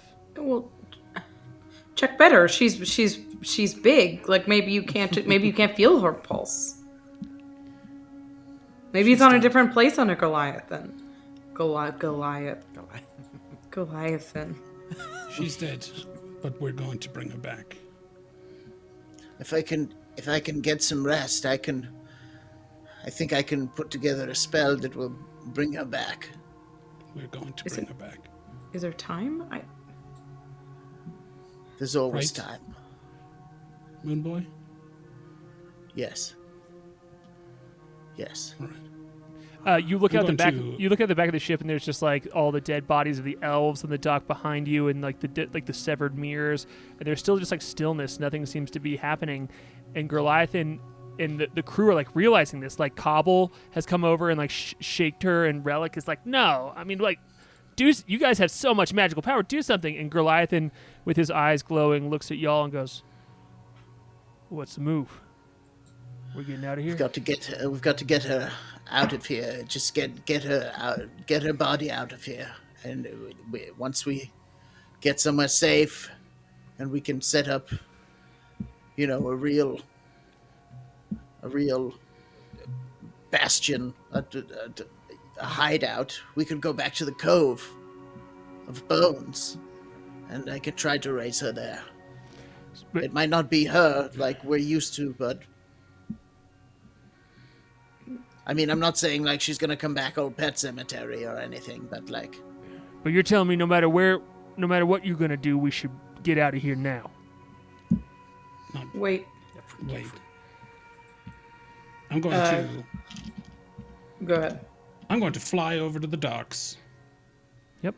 Sure. You're 60 feet up in the air. It's just like the ship is jammed into this crane. It's still stuck on it. You can fly out and over to the docks. Yeah, as you all see just K.A.I leave here, and Goliathan is looking around confused, like, what's going on? And K.A.I, what are you doing? Fly over to Giant Mere. Yeah, the severed bottom of the Mere Prime, absolutely. I'm gonna cut his fucking head off. Oh, I mean, it's already cut off. The legs. He fell over in the door and it severed him in half. Oh, that's right. That was fucking crazy. Cut him in half. But now I'm going to cut that half in half. There's only 2 legs on Mere Prime. Right through the crotch. You absolutely can have. There's plenty of Mere bodies around if you want a head of Mere, but Mere Prime's torso is on the other side of this door that has been magically closed. Oh. I'm gonna check his pockets then. Yeah, you can do an investigation check, no problem. Is the Meridian track ship still just kind of loitering next to us? Yeah, that was my. Yep, if you peek out the broken open back half of the ship, you see one of the elves go, just confirming, we're still tied up over here. And you see, like, they like raise their bound hands.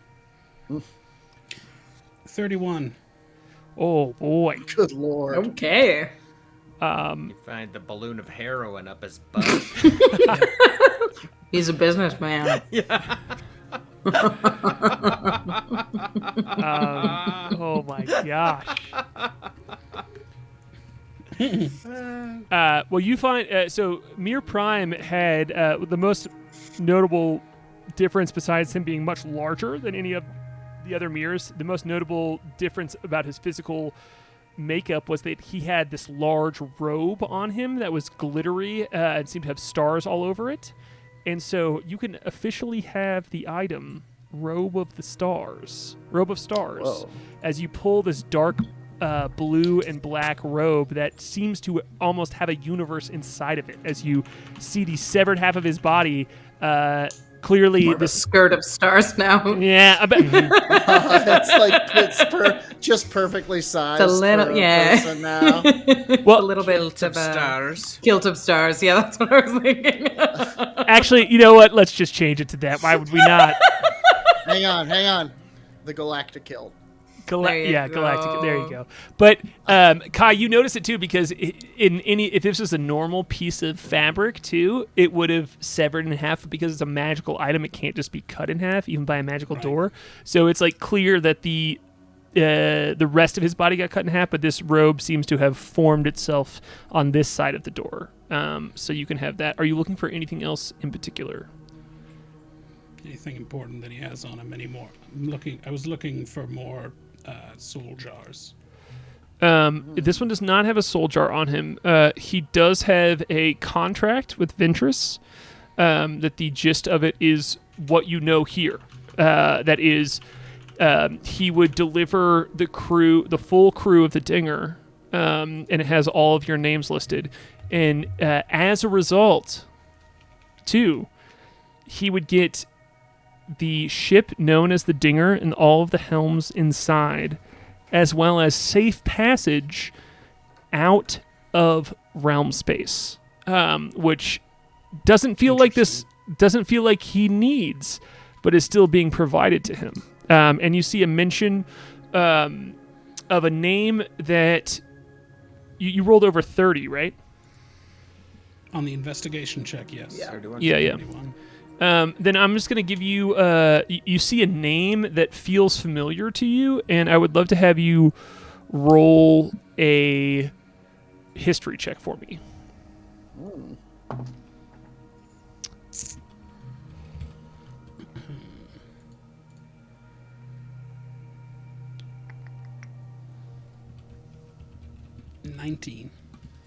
A 19. Okay, cool. Then you do recognize this name. You see a name written on this contract, and it says an honor given to you by the Baelnor of the Feywild. Whoa.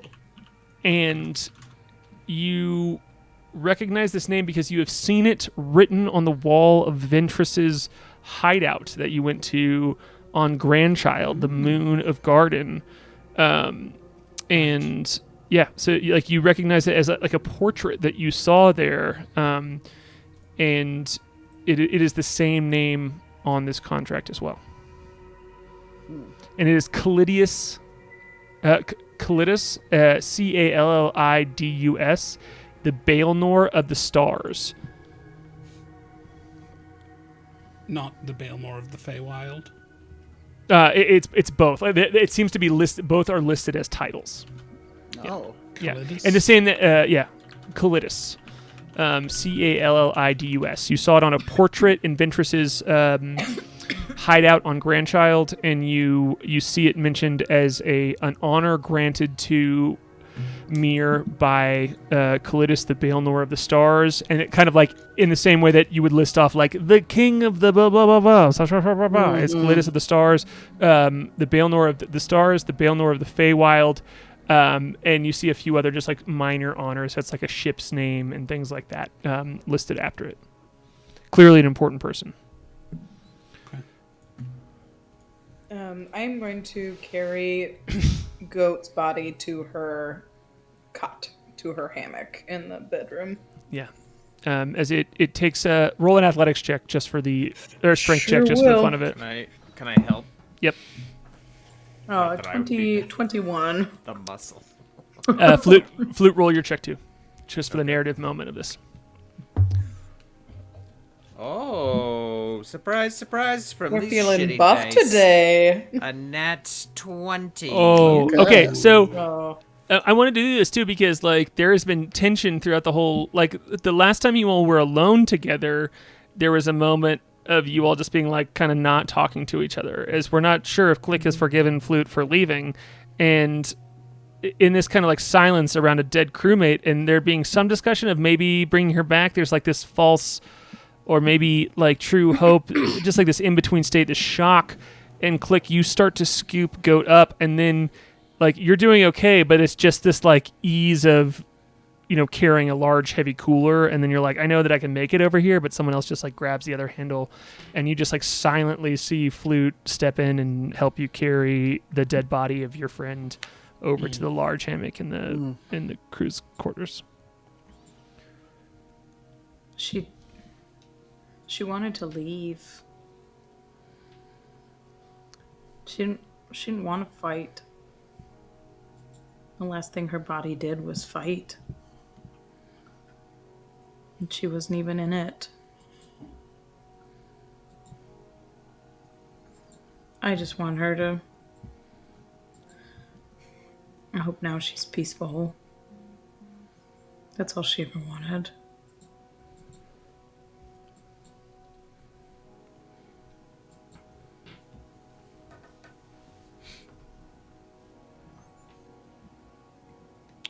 She better not get too comfortable because we're getting her back.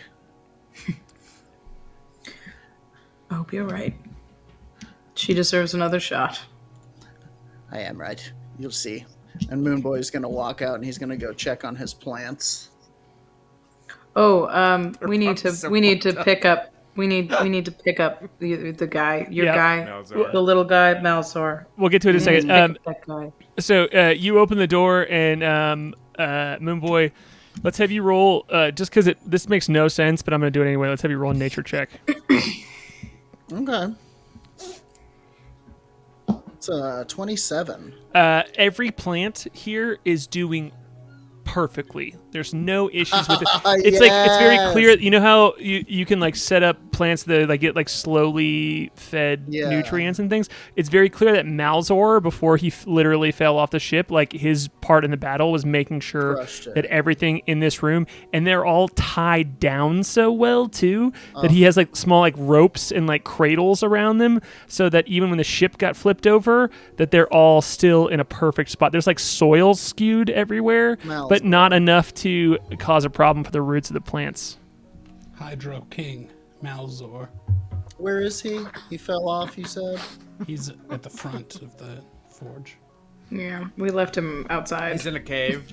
I mean, he's been waiting there almost 5.5 hours now, so he's probably pretty worried. Moonboy, a little kind of silver tear rolls down his cheek, and he goes, Malzor, you crazy baked son of a bitch. We'll get you back, pal. I'll give you a big kiss on your smelly, crazy ponytailed head. he starts working on these plants and grinding them up and extracting oils. You see a small box that is like tied to the wall as well. It says "Do not open," and is not locked at all. It just has a small like rope, like holding it closed.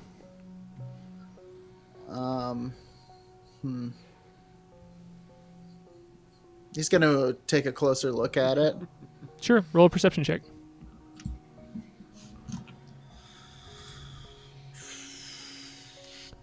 25. It smells amazing. It has, there's clearly something very tasty inside of it.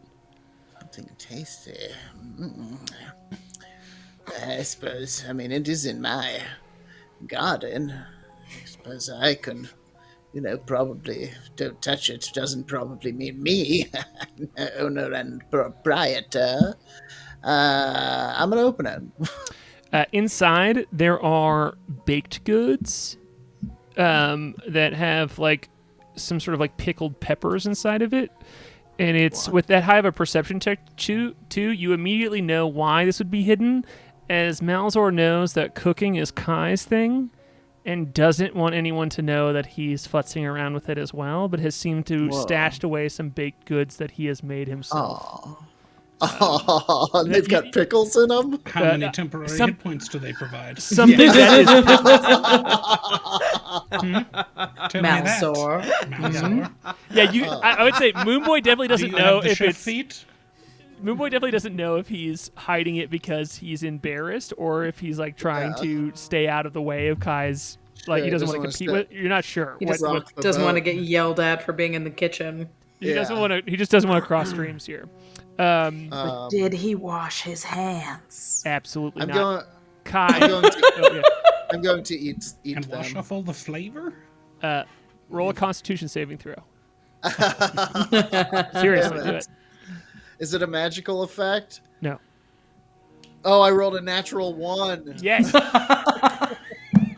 It is so spicy. It is incredibly spicy. Like It activates your moon rage. Hulking out in the basement. The children of Lunastera, they burn! Go into the bathroom and fucking moon rage for about a half hour. yeah, like Klik and Flute. You think that like Moonboy is being attacked for a moment because he like comes out yelling. I have my sword like halfway drawn out, like. What is happening? What is it? He's pointing at his tongue. He's been poisoned? He's been poisoned. Kai, you're floating on this dock, and you can see this huge golden door and a swirling portal on either side of the dock, and just these two beat-up ships floating off of the edge of the dock here. And you're alone, just with these strewn Meridian Track member bodies, all of the bodies of these mirrors. Yeah. What are you doing? I mean, I came over here convinced that I was going to find the important soul jar. I'm going to kind of float, and I'm going to land and just walk through the blood of this battlefield. Hell yeah. And I'm going to check the mirrors for soul jars. Oh, Amazing. no, actually, no mirror that you come across on the dock. I'm rolling off of your like incredibly high roll earlier. Okay. No mirrors that you find on the dock have a soul jar on them. But if you fly back on the ship, I would say you can see one of the decapitated mirror. You can like see a bulge in its robe that is the same shape as the urn that you crushed before. Rachel, get out of here! Hang on. Get out of here! Is that a soul jar? Or are you happy to see me?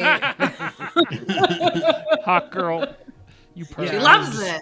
I'll destroy any soul jars that Cool. I find. Yeah. You can just like that every mirror that is associated with a body of a crew member has a soul jar on it, and you can just stamp them, and it's the same like wisp of blue smoke comes out with like a scream and a yell as it just dissipates. But that requires you to come back on the ship, and as you fly back on too, Goliath's like, I'm starting to get the heebie-jeebies. Do we want to stick around here? We're trying to get out of here. He's like, I trust you if you need to do more stuff around here, but Can the ship fly? Klik will yeah. slide before we leave. Klik's gonna slide through the back gaping hole of the dinger onto the deck of the ship below, which it was like 20 feet, right? Yeah. Like as you jump Yeah. over and you hit the deck, you hear all of the elves go, whoa! And one of them goes, just pointing out that we're still tied up. No problems there. Mm-hmm. Look, we don't keep what's the word? Not passengers. Prisoners, one of them said. Neil. Prisoners. Shut up. That word. Thank you. It's been I haven't slept in some amount of days, or not. Hours. I don't know. Time's weird here, one of them says, and they all elbow You've never him. slept. Shut up. We don't. Actually. We don't keep prisoners. Oh man. You can one of stay. them says. You can stay here, What? and we'll just leave you on the dock. Oh, okay, yeah, absolutely. I thought that mean we don't keep prisoners means you're going to murder us. And the other one says, I also thought that. Yeah. No. Okay. I just stay have on- you hundreds can- of years left in my life, and I was hoping to get to live them. So that's it's quite a relief. You can stay here on the dock, or you can be nice and help me fly this Spelljammer out of here. If you're not going to be nice, I will murder you. One of them raises their bound hand. Yeah. Just to be clear, our options are get on the dock here and stay here, Yeah. fly a ship and join your team, or Drop you off if you want to get dropped off. one of them says, is dropped off an option? Yeah, we're not going to drop you off in a specific place. We'll drop you off, whatever hellscape we're going to next. Ooh, you hear some whispering, and Look, stay on this hellscape or go to the next one that we're going to. Unless you want to hang out. one of We're them a says, jolly team. we've made a decision as a group. We'd like to stay here. You're welcome. As long as we don't get murdered, we'd like to just stay on this dock. You're just gonna sit on the dock in the middle of the Arcane, this forge? Yeah, we figure that maybe someone will come looking for us. It's better than being Probably dropped. not. They won't find it. Well, I mean, at least, the devil you know is better than the one you don't. No, they're all dead. Have you been in there? It sucks in there. No, There's, but so many doors. we do know that there's a dock that we could maybe just chill here for a while. And Suit yourself. getting dropped off, it might mean, like, dropped off on a planet that eats people, or there's just too many infinite options. Yeah, that's fair. So we'll take this. Well, get the hell off then. All right. Good luck destroying the universe, one of them says. Thanks. And they'll all just wait for you to back Yeah, the ship up. Yeah. I will connect to the Spelljammer and lower them onto the dock. Cool. Yeah, they're all like bound. Or the They helm, just- excuse they jump off, and they all just have a terrible time, like jumping off bound and just falling over immediately, and kind of like wiggle worming their way back away. Bye, idiots. Bye. Good luck. Don't tell anyone about this. One of them yells. No one would care. Yeah, that's deeply relieving. They yell. One of them yells back, and the other's like, "Shut up!" You now have control of two ships: a beat-up caravel and the Dinger. Okay. So, Also, a beat up caravel. I was going to say a pair of them. yeah. We also have a third ship somewhere in the garden. Or We do. super shit. It's true. Am I alone in the room with Goat now? Yes. Cool. I'll kind of look over my shoulder to make sure I'm alone, and then I dig my fingers so hard into the palms of my hand that the fingernails like pierce the skin, and I'm like, Ryder, I want to make a deal for Goat. Bring her back the way she was. I'll do anything. Oh, hello. It's been of all the djinn bodies in all the world, you hear inside of your mind. Does that joke translate well? I can't. It works really well in Infernal. It's like kind of like making fun of humans for how quickly their corpses decay, and also how. Anyway, I understand that explaining jokes doesn't make them more funny. Just because I'm a devil doesn't mean I have a sense of humor. What's up, buddy? He says, I see one of your friends died. You want me to give them a spooky eye too? Do you want to make a deal here? Do you want to give them the same cowards out that you got? Well, just bring her back the way she was. I'll make the deal. She doesn't have to make the deal. Oh, I mean, I already have exactly what I want from you. We've talked about it already. It's that I'm going to help you defeat Powerface. And after that, you do exactly what I want you to for the rest of your life. So I'm kind of sitting on aces here. And what you're... We didn't say the rest of my life. We just said a favor for a favor, not the rest of my life. No, you should go back and listen to the Patreon episode where we discuss this specifically. Because I will, because I never, did today. I never would have agreed to the rest of my life. you said you agreed to we do what I want to do next. And that is probably going to take a while. So, and it was a blank check. So, I am uninterested in what you have to offer me with your life because I consider it mine already. All right then. What else do you have to offer? I can just bring her back immediately. No questions asked. I'll give her the same deal you gave me, which is that from then on, forever, I get to possess a piece of her body. And if you want to make that deal on behalf of her, boom, done. It happens. She'll come back to life. In the same way that you have a rider inside of you, she'll have a rider inside of her.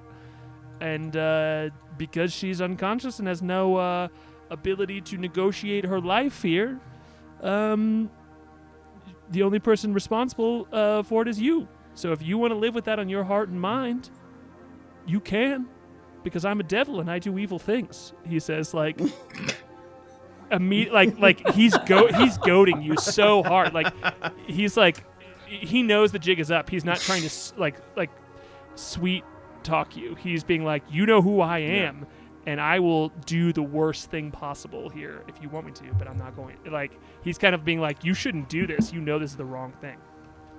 And is asking, like, what else do you have to offer a little bit?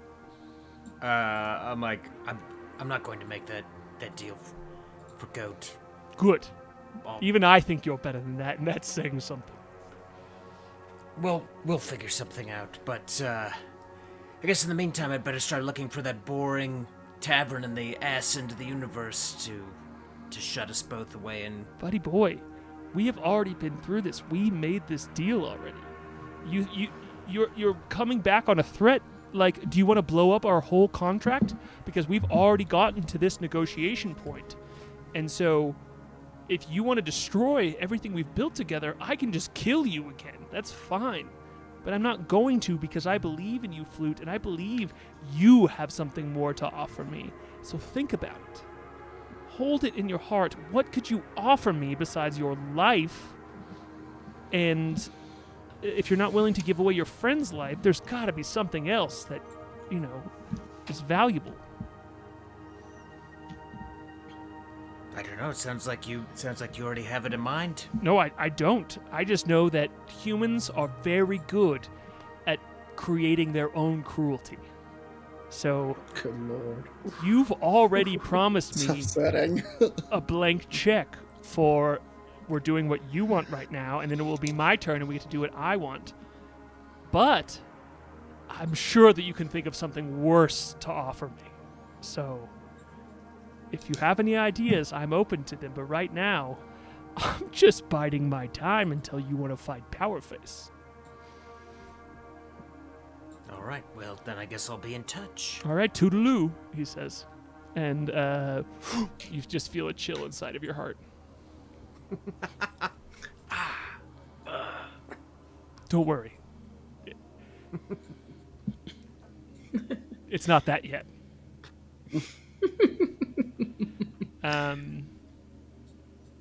Sorry, that's as threatening as I can be as a devil, Andrew. That's all I got. That's as mean as I can possibly be. That was great. He's such a piece of shit. He's an asshole, yeah. I just imagine what it would be like to negotiate against a union, and I RP that. So in a solo game, I threatened to go find a tavern and become their house musician and just spend the rest of my life drinking so that the rider just had the most boring possessed shell ever. I literally went back and listened to it today because I thought we had come across it, and I'm telling you, episode 2 of the Flute solo series, where Andrew does a monologue to the rider about what he's willing to do if the rider tries to fuck with his friends again, is incredible. You all should all listen to it. So Just turned into like a drunk house musician in a terrible tavern.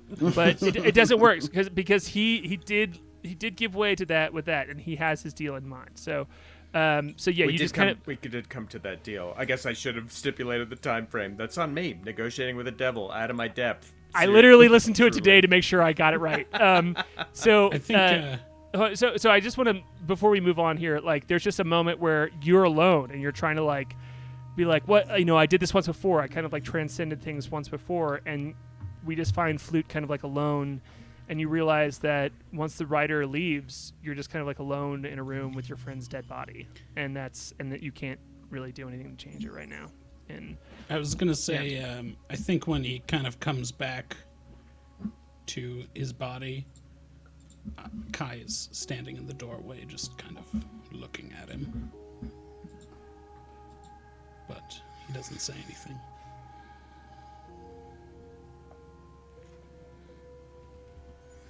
Klik will come in over the... Oh, go ahead, sorry. Oh, okay.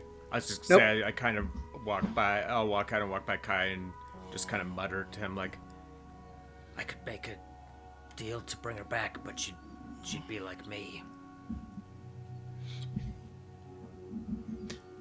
Wouldn't want that now, would we? We'll figure something out. Moonboy's got something, I'm sure. I'm going to fly back over to the docks. sure. And I'm going to pull out the Mirror of Life Trapping. As you fly out, Gerlach's like, oh, so we're not going. Okay, cool. I'm just going to hold the ship here. And he kind of like looks around nervously at anyone. One last thing. I'll be right back. It's not me as a DM pressuring you. It's just Gerlachon is nervous about, he wants to hit the gas, but...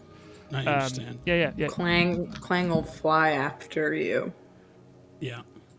Yeah, the bird. Mm-hmm. Not yet. We have to... we need to know that we can fix his memory before we let him out. Well, you have to do it sometime, because you can't just keep him locked in there forever. He's like a brilliant mind, and he could add a lot to this world, We're not going Just to keep saying. him locked away forever. As soon as Moonboy has the spell to be able to fix his memory, we'll let him out. And we'll fix Okay. it. Well, just reminding you. Mm-hmm. No, I had something else in mind, but Okay. Well, you I'll probably go. like this as well. And I'm going to remove the Mir, who is wearing the dimensional shackles. Yeah. And I'm going to let him out just in the middle of this battlefield. Oh, hold on. Surrounded by his destroyed army. Oh, man. He looks around. He's like, dang. I thought you did terrible things when you burned up that other mirror in front of me, but he looks around. He's like, you all are monsters. Maybe. Takes one to know one, I suppose. Got him. He's like, I'm impressed you made it all the way to the dock. And he's like, did you kill Vendrus? That's amazing. He says, kind of like laughing now. He's like, man, you must have really fucked this place up.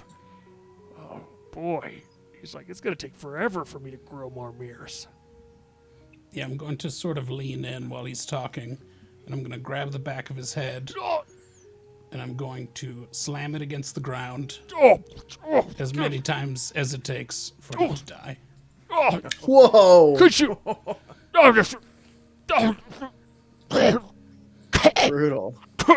As you all, like Moonboy and Klik especially, you all can like see out the back broken part of the ship.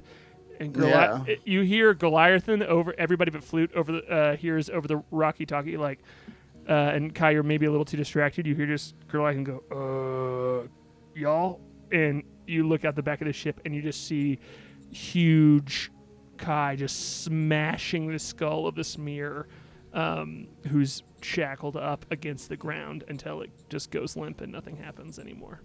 Good lord. I'm going to take the dimensional shackles, and I'm going to stand up and just regard him for a second and say, what can I say? Jesus Christ. Says Clang in my voice. I will look at Clang. Say, sorry. Love made me a killer.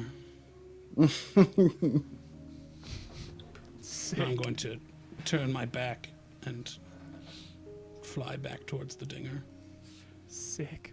As you flow back, Goliath's like, should I punch you? I mean, should I fly out of here now? I'll get on the walkie-talkie and be like, I'm ready if you're ready, Captain. We can go if the ship is fit to fly. Oh, we need to get Malzor. Yeah. Okay. He says, where's... I don't know. How about I fly away from here first, and then we figure out where we are? Because I have no idea where the hell we are. Yeah. Let's get away from here and see if we can find where Malzor is. All right. All right. And with that, he's like, we can't jam. We can't go into terminal speed until we fix the ship, but we can definitely get away from here, he says. And the dinger floats out into this pink and purple abyss. And you all, looking at the back, pulled open part of your ship, at first it just pulls away from the crane, and there's just this horrible squelching, like metal against wood, just like tearing it apart again as it pulls out and like rips off some floorboards here and there. And you can see the crane, as it's like pulled off, unstabilizes itself at the bottom and just like falls out into the pink abyss as the ship pulls it away. And Klik, you flying the other caravel ship, just fly next to the dinger here as you all pull away and out into this pink and purple mist. And you see the dock behind you. It seems like it's floating alone. You don't see any of the large building that you saw before. There's no terrain around it. It just seems to be this floating dock in the middle of pink and purple as you pull out and away from it. And it just gets smaller and smaller and eventually gets swallowed up by these clouds of mist around you. And I would love for Klik and K.A.I to both roll perception checks real quick. Dirty 20. 21. Both of you sense Best I'll ever do on it. immediately that there is a bubble at the edge as you're flying away. It's like a coastline or a cove line, you know, we could say, as you're going out into the open ocean of this pink and purple mist. But there's nothing, there's no like violence toward it. There's no traps. There's no anything. It's just like a contact lens almost, like there's like film in it as the front of your ships both crest it and they out into it as your ships are flying forward here. And you know that, Klik, you especially, because you are flying the ship, know that you could go into terminal speed if you wanted to, but as you're looking around the ship, because you have this omnipotent view all around you, just know there's nothing but this mist, this like fluorescent mist all around you as the ships just like continue to go and go. Moonboy, you feel a gurgle in your hat right as you crest this line as well. And Flute, you can feel just like a little hum in your mind as the rider is like, oh, hello again. And is almost like more present with you as you crest the bubble as well. And you're just kind of floating out in nothing as the ships go. Like Goliath goes to the Rocky Talkie, is like, so where's Malzor? He says, kind of just as you all are out in this mist, and there's you're just in the open ocean of this neon glow around you. He's at the front of the forge. I mean, I can't. Can you see the front? We might have to come back for him.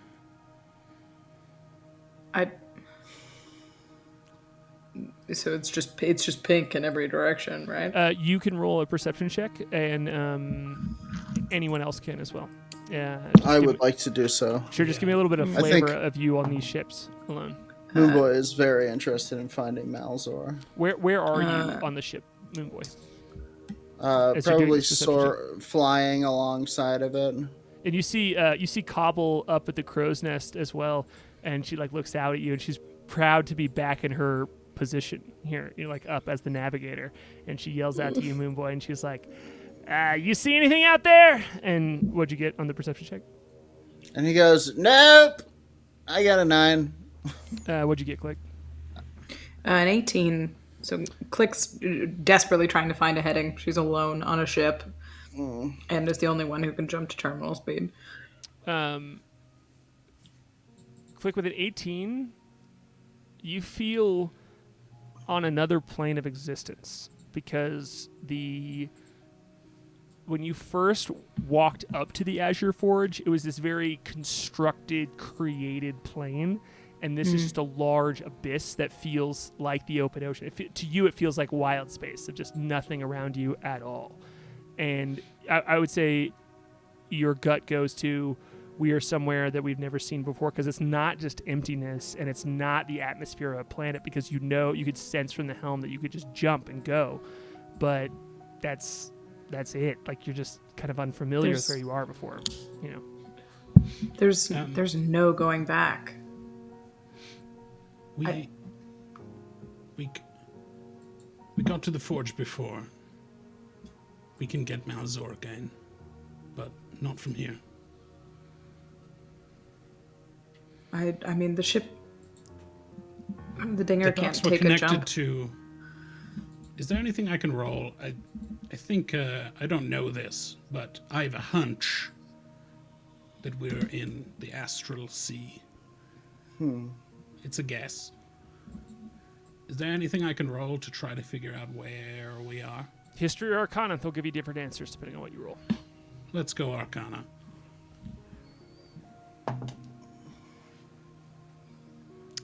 27. You are on the astral plane. You've heard descriptions of it before. You can, as you think about this, if you've heard descriptions of it and you're kind of communing with your body and listening to what is happening around you, you think about moving across the ship, and without flying, like using it as something different than the magic, you just feel your body start to move, and you realize that the physics of being here are different, and your body is starting, like, it feels like you can feel the clockwork inside of you just like moving differently, as it is you're clearly operating with another set of physical rules, and your clocking of that tells you, like, lines up with the descriptions you've heard of the astral plane. Makes sense. Where do we go from here? The dinger can't jam. We can't do terminal speed yet, but Can I tow it?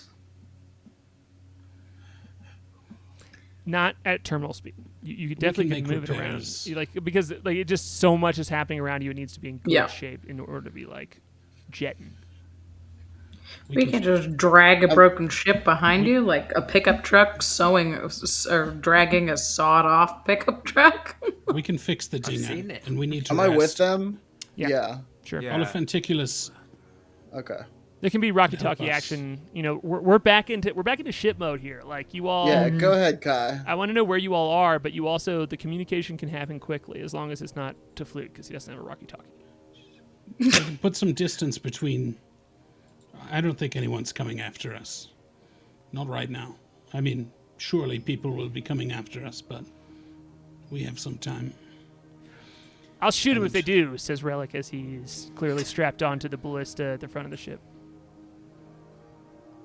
Right. If Moonboy, you think you would have a spell to bring Goat back? Yes, it's I know I have the magic. It's just whether I can gather the reagents, but all of my plants are incredibly well taken care of. I think I should be able to. If we can, I think we have everything we need. if we can restore Olifanticulus's memory, I can do that. No problem. Floriel and the Moon Girl are in the astral sea. All I need's a rest, and I can do all of this. And more. Next time on Better Than Heroes. How about Moonboy sleeps and we'll repair the ship? I like that plan. Yeah. It's a good plan. Cool. Also, I found this on Mir, and I'll hold up the Robe of Stars. Might be useful. What does that do?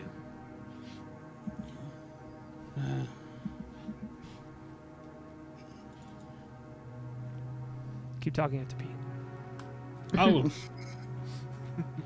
I'll figure it out. Aaron knows, but K.A.I doesn't know yet. Well, what, should we just park and do our best to make repairs? Yeah, I guess so. probably. Can we tie these ships together? It's not a bad idea. I mean, Or maybe it is, I don't know. Yeah, that's a I thing, can't right? tell the difference Mooring? anymore. Yeah. Yeah. Yeah. yeah, it's like it's like a boat thing. Is it a boat a thing, Spelljammer thing? Isn't that a boat thing? Hi, All Skelly. this stuff is probably glaringly difficult without Goat helping out, because this Oh, is yeah. the kind of shit that Goat would have done, and Well, we're all probably like. I used to. I helped go with work, but Well, now Harlan, I suppose I have to ask the requirements to cast Reincarnate are rare oils and unguents worth 1,000 gold pieces. Oh, I will absolutely let you do that from the resources in your moon garden on the ship. Greenhouse. But you have to expend half of the garden, which, you know, it's kind of like a Okay. made-up thing, Sure. but just for the Yeah, I narrative get it. I purposes, like like, it. you have to You- trash it a little bit. Like, I like You it. also have another garden on the Stella Luna, but it's Oh, that's right. and Jadorian, garden. because you left a bunch of stuff there. Yeah. And Jadorian, yeah. but you can get Cool. greater Then, you restoration, know what? right? You know what? Just to be, I'm sorry, this is annoying. Oh, but yeah. Let's say you have to use the whole garden on the ship. What? Okay. Yeah. Yeah. Fine. Still, I mean, it's you worth it. still If we you can still get- have we seeds, can bring you Goat still have back. roots. Like, you can replenish it. I but- understand. Yeah. Thank you. Because it's a cool scene of like Moonboy going away and like you're harvesting here. You're harvesting I all of it. know, I know, Yeah. yes. Yeah. I agree. Are you all going to try and take a long rest out here in the abyss? I think, I mean, have to. if we can, that's our next big step. I think only Moonboy is, and we're gonna try to fix the ship in Oh, those that's 8 right, hours. yeah. Okay, cool.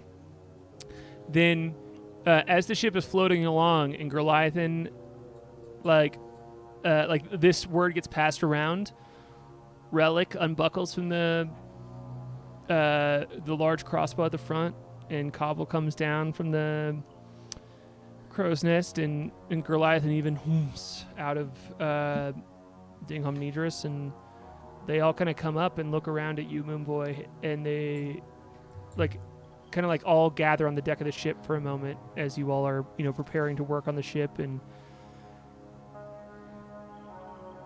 Relic, Goliathan, and Cobble all look at you, Moonboy, and they're like, they nod, and Goliathan pats you on the back, and he goes, "You can do it, buddy. I've always known there's something special inside of you, and we want our girl back. So, you do it, and you bring her back. All right?" You got it, Pap. Can I Now call we're you going to Pap? Gather around you and watch you sleep for 8 hours. Great. Please do. Finally taking my advice, finally answering my request. I've been asking you guys to do this for years. Sleep, sleep, sleep. Relic goes, Yes, "Look, that's good. I think I've always thought you were pretty cool.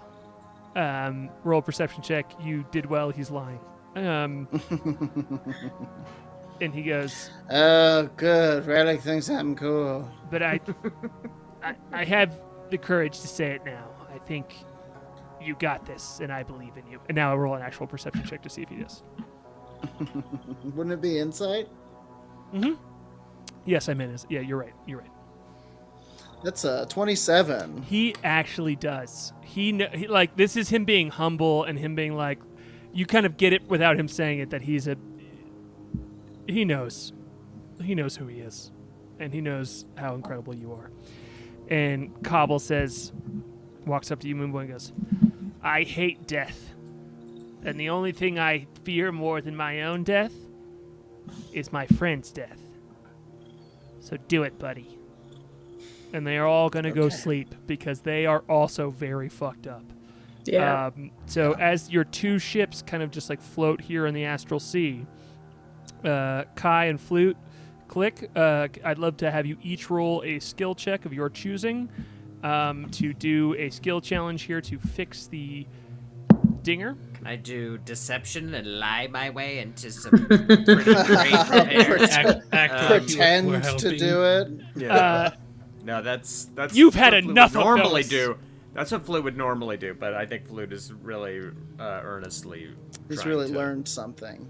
In He's, this he's asked to Halloween ask for special. You know help what? for every single thing that he's doing because he's done nothing. Then I want you to roll persuasion to make K.A.I and Klik think you actually want to be helpful here. Oh, okay. Interesting. Oh, pretty bad. At 11. Klik, roll a insight check. It's high. I think I'm -1 on insight. Hang on. No, 0. 17. It is a failure on the skill check, and I would love for you, Rachel, I know you got this in you. Give us the RP of Klik rejecting Flute here a little bit. Like, being like, no, like, you don't get to show up. I mean, like, you can do it however you want to, but, like, this is some sort of, like, there's no harmony here in this moment. Yeah. Oh, thanks for, showing up to fix the giant hole you made. We could have been long gone by now. But no, instead we're cleaning up your mess. Once again. And she rolled a 26 on an acrobatics check. So she is She's saying this while she throwing cartwheels. away. Yeah, just do a backflip. And she's being incredibly helpful as She's you're... like- Yeah, like is really putting the construction of this ship on her back and is just like, thank you for picking up a hammer. No, good. It's good. I'm glad to see you. As you jump 30 ooh, feet little- up into the crow's nest and get something and come back down. K.A.I, what skill No, check do you it's want to good. roll? I'm gonna use. Can I use my Tinker's tools? You bet you. Oh.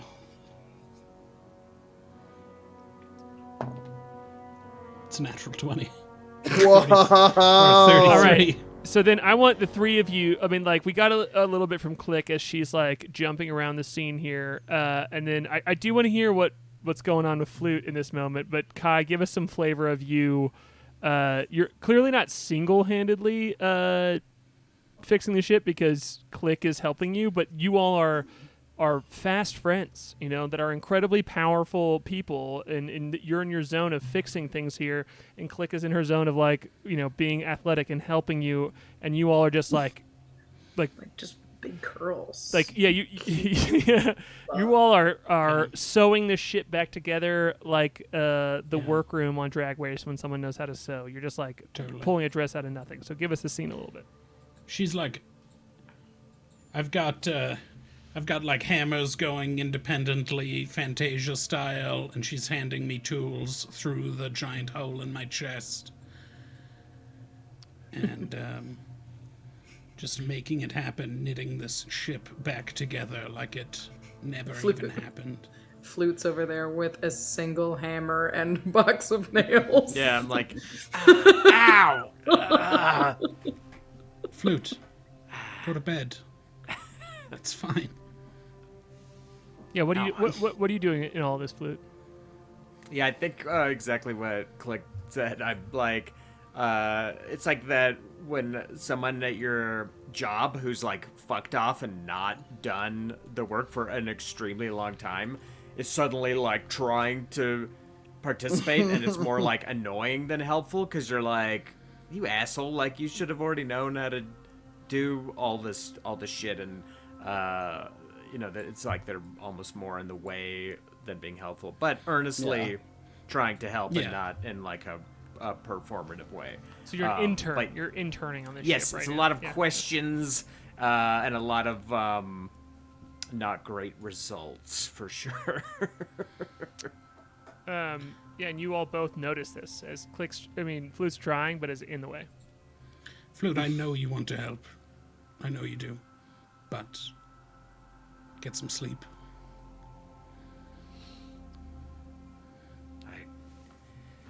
I don't know if I can sleep. I guess that just has to be something I could do. We got this covered. Yeah, it's all right. All right then. And I guess I'll go below deck and I'll kind of like throw the hammer down as I walk down the stairs. And you go into the ship's quarters here that have the least fucked up of any room because it's primarily hammocks, which don't get tossed about when a ship gets vertical. And you see Relic and snoozing away in a hammock, and even Cobble, who usually sleeps down in the cargo hold, has curled up in a very small hammock in the top corner of the room and is really loudly honk-shooing in a cartoonish way, like that an old... The old honk shoe. Yeah. And because I rolled for them and they both succeeded, Moonboy, can you roll a Constitution saving throw for me? Wow, sure can. Is it Moonboy against a have the magical amulet? effect? It is not a magical effect. That's a good question, though. Please keep asking me. I rolled a 13. You are unable to fall asleep right now because you are on the astral plane where time doesn't pass. And so you are having trouble convincing your body that it needs to sleep because it doesn't feel like nighttime. All time is the same here. And so you all have gone to bed a while ago. Flute has been spent like an hour or two trying to help, and you come down and Flute, you find Moonboy. You tell us, Jordan. I imagine you're inside of your glowing barrel that you have rewritten. Yeah, you more hear him. I think you just hear like. Y'all kind of in the barrel like. I thought you were supposed to be sleeping. I'm trying to go to sleep, but I can't go to sleep with you barging in my barrel all night. Sorry. It's all right. I think I listened to them honk shooing out there, cartoon dog style. I hate it. I need to get to sleep. I need to get it's ridiculous, It's and I keep thinking, if I go to sleep now, I'll have 6 hours. If I go to sleep now, I'll have 5 hours. If I go to sleep now, I can still get, you know what I mean? I think. Well, I need you to sing me my good night song. Yes, I was going to say. Lullaby, maybe? Yes, I think that's probably the best idea. All right. Can I do a performance roll to sing lullaby for the Moonboy? Is it like 3 Men and a Baby? Yes, but Andrew, With like, good night, sweetheart. I will let you let Moonboy have another chance of doing this saving boy. throw, which I wasn't What a going to joke that do. was. But I think that I just want a ton of flavor around what Flute singing Moonboy to sleep looks like. Please, God, give it to us. Give the people what they want. I will say, I will let your performance check count as his Constitution saving throw. So if you hit the DC of what you need to get to lull him to sleep, then he will be asleep. Oh, then I probably did. That's a 24. Incredible.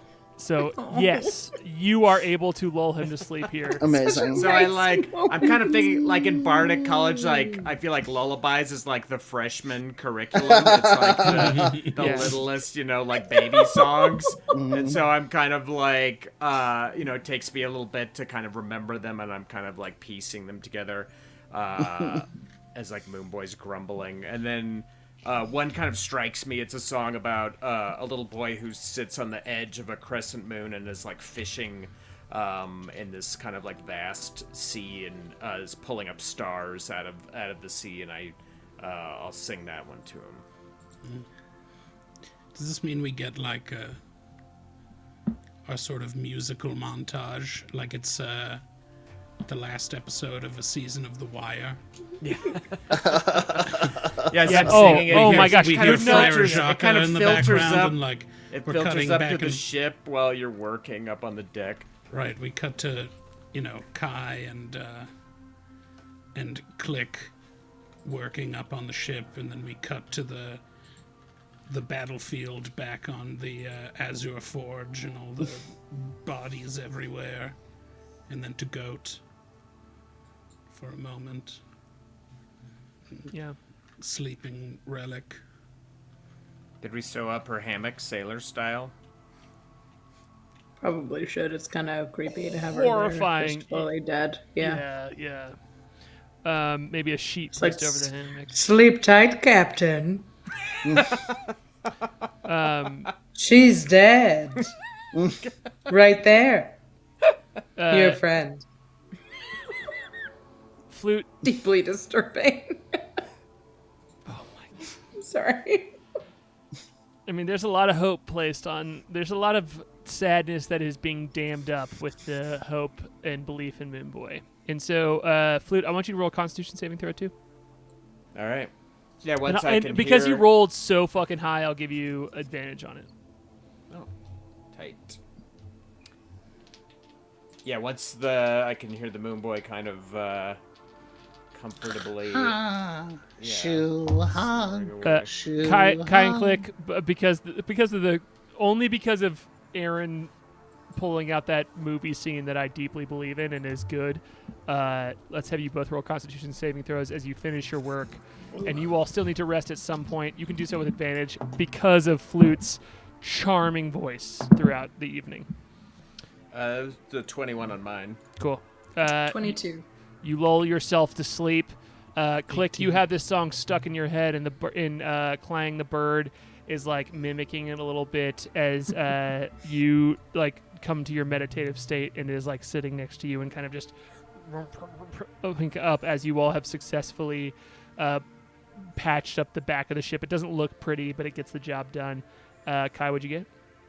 18. 18. So even you, K.A.I, you're the last to fall asleep here as you have the song stuck in your head too, but you are able to take the time of rest that you need to take a long rest. So you all, everyone for the first time We haven't rested in a long time have taken a long rest. And I will say, as you all wake up slowly it feels weird. It feels like taking a nap for me, where when I take a nap, it never feels good, but I wake up and I'm like, I know my body needed this, but I'm just like in this pool of like gook. I'm like trying to wake up and it takes me forever. Yeah. As you all are all doing that on the ship. Exactly. And I'm gonna tell you we're gonna do two things before we call it for the evening. And I'm sorry we're going way late. It's gonna happen. But one thing, the finale, is that do you all both level up? All of you all level up. Yes. 2 levels. What? Whoa. Holy shit. Oh, It's man. the best day of my my fucking life. Oh my god. Oh, And you hear we Cobble. sleep so well. You hear Cobble yell. She doesn't have a walkie-talkie. She yells out, "There's someone floating!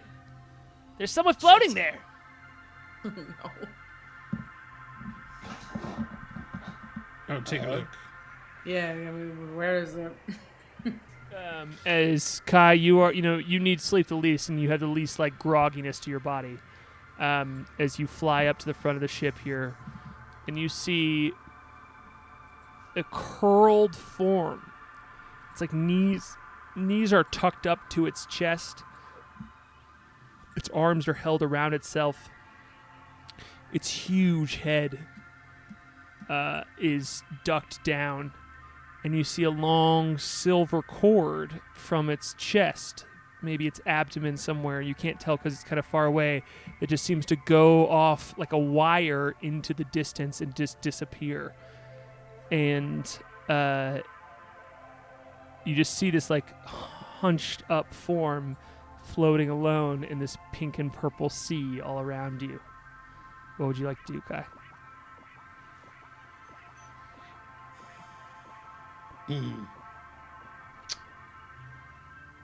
Well, I guess I want to move a little bit closer and take a look.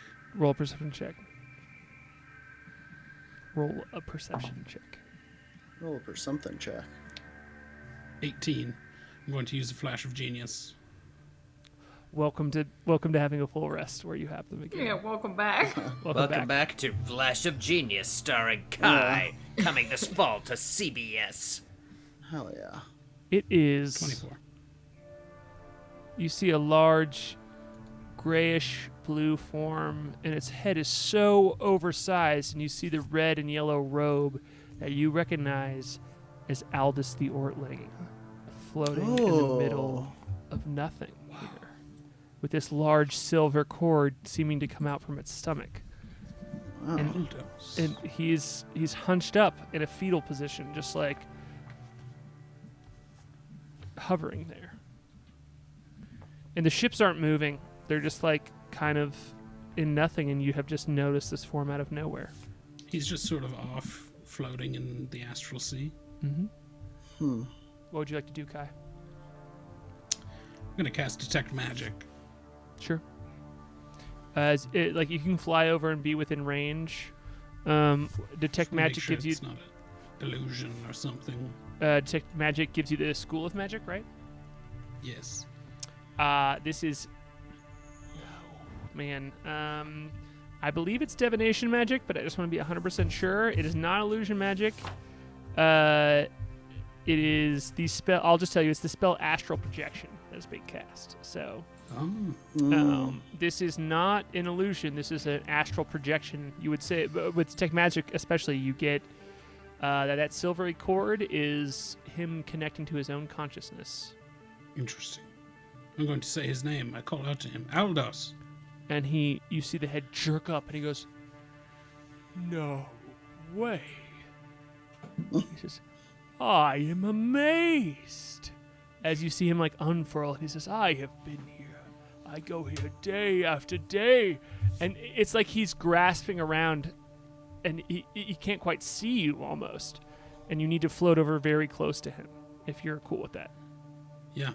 And you fly up to him, and he's like, "Kai, it is you."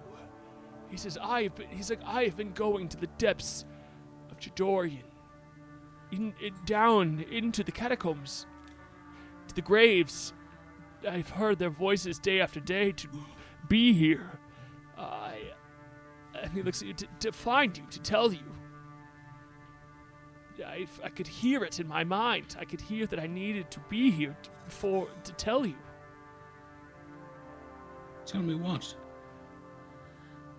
Realm space is dying. He says, so much is happening. He says, I know that I cannot be here long if you are here. He says, take my hand. I will give you my thoughts. Okay. I mean, you can roll. You want to roll an insight check? Yes, insight check. 15. He is absolutely. This is Aldous. He is being earnest. When you've hung around him before, he was so composed. He was almost not there with you. He knew his goals so much, and he's so frantic here in a way you've never heard in his voice before, but is clearly him. I'll take his hand. All right. And this is what you see before we're going to call it for the arc. you see a fleet of ships bravely battling with many nautiloids. All of these Mind Flayer ships, and you can see the glow of a planet in the background, and at the front of this fleet of ships is the Breeze Traveler up at the front. Oh my god. And you could see him yelling yelling into a magical cone he's holding that is allowing him to command all of these ships. You see PC, the cricket crane, directing all of these other fish folk to hurl these large goblets out at other nautiloids. You see Chubstubble, the skull goblin, and Artemis, this skull cyclops, fixing this hole in the side of the ship quickly and together and yelling out commands. And this whole fleet is seems to be battling these nautiloids that are holding off of them of an invasion of a planet.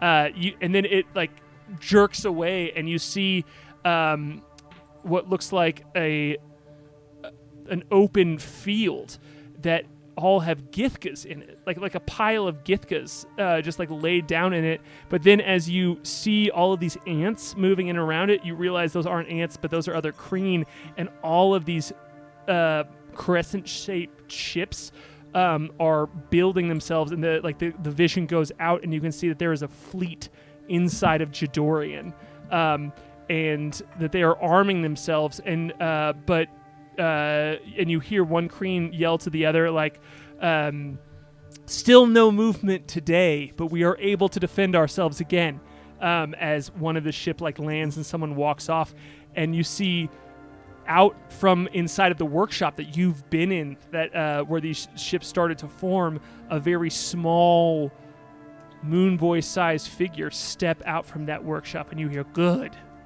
they will be back."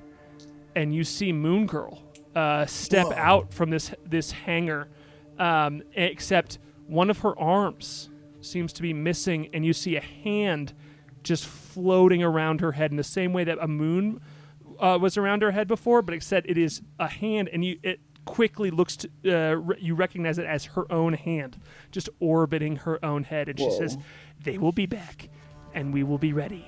And then there's another flash, and you see the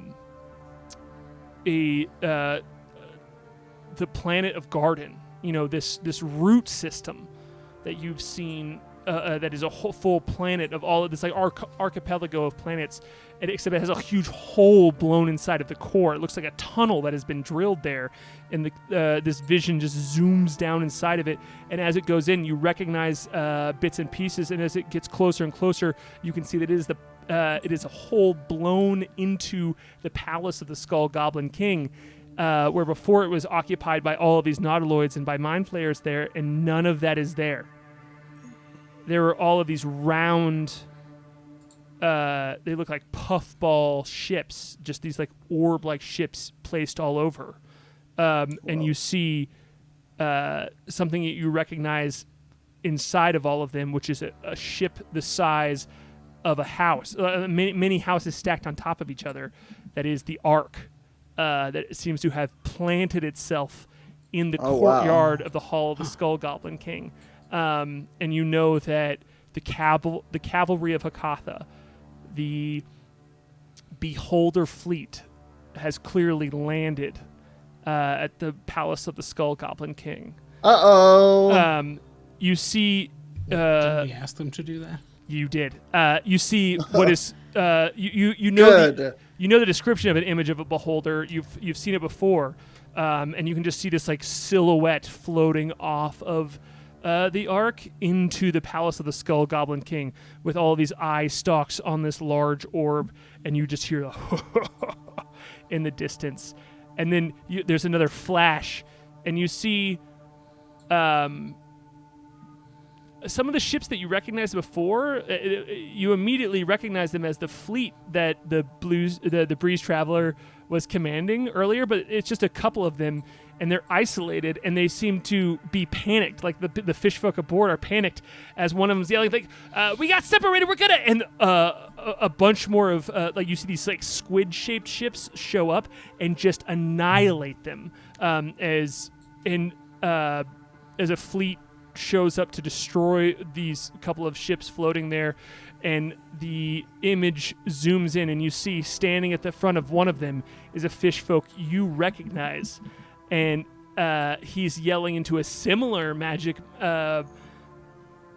megaphone that is allowing him to communicate with his fleet of ships, and he says, "Remember, we do not stoop, we do not fall, no gods, no fear, no flutes."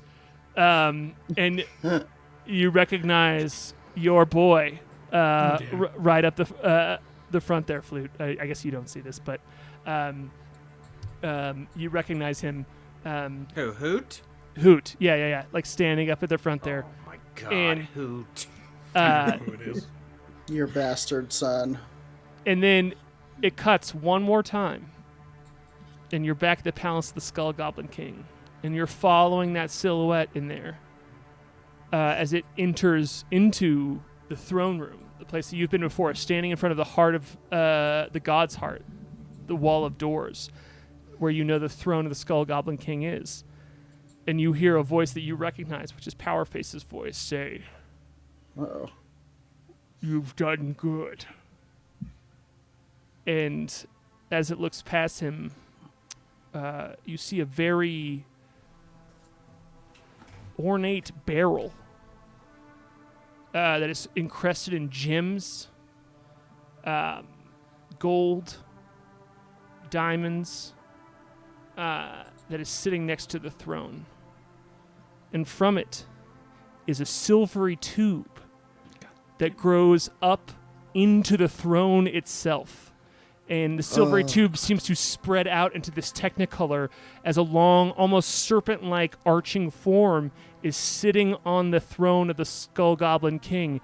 And it arches up, and you see these silvery, oozy arms resting on each side of the chair as it continues to scale up, and you see a head there, this very angular, sharp, feminine face. And from it, there is now a crown that is an oozy crown in itself. And spilling around the crown is all of this hair. And at the end of each hair stalk is a face attached to it. Like a Medusa's head that at the end doesn't have a snake, but has hundreds of heads at each end of the hair stalk.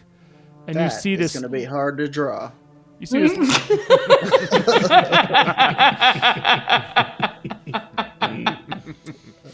You see this angular face look up and say, "I told you, Power Face. Nothing can stop me now. I am Janus, and nothing can stop me." And you're zoomed out immediately, and Aldous just dissipates in front of you as he seems to get sucked into the silvery cord, and he says, "Come back!" And disappears. And there's nothing but pink mist around you. And that is where we're going to end tonight's session. Holy moly, y'all. Never should have taught her to read. Wow. Yikes. Oh man, had we only left her in that wreckage in the very first episode. Oh, she's Just be so so Very sitting first there, man. episode. Wow. Yeah, that's true. Harlan, Kelly. well done. Wow, what Level a game, 13, what an arc. y'all. Level 13, that was happy Was that our- Halloween. longest arc yet. I think it was. Oh, yeah, I absolutely. think Yes, so. 34. absolutely. Yeah, that's. I think so.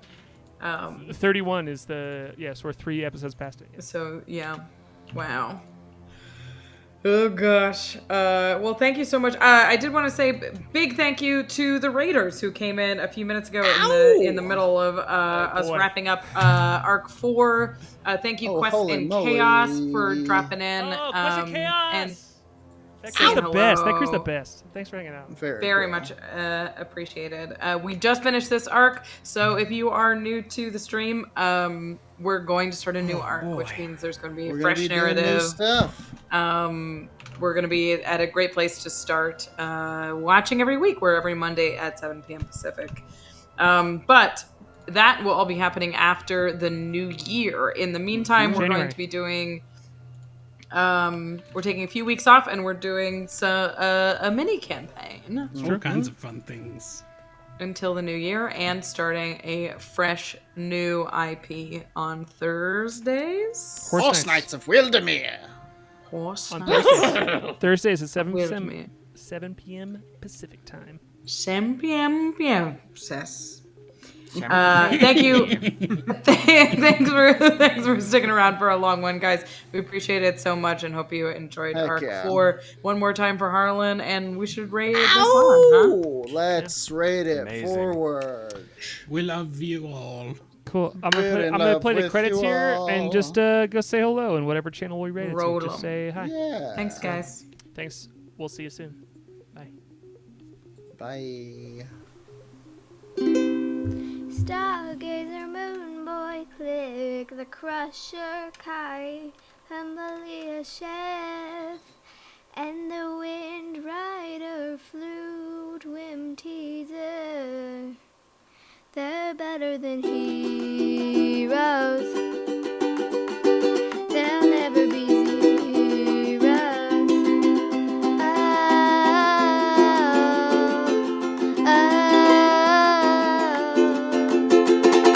Better than heroes.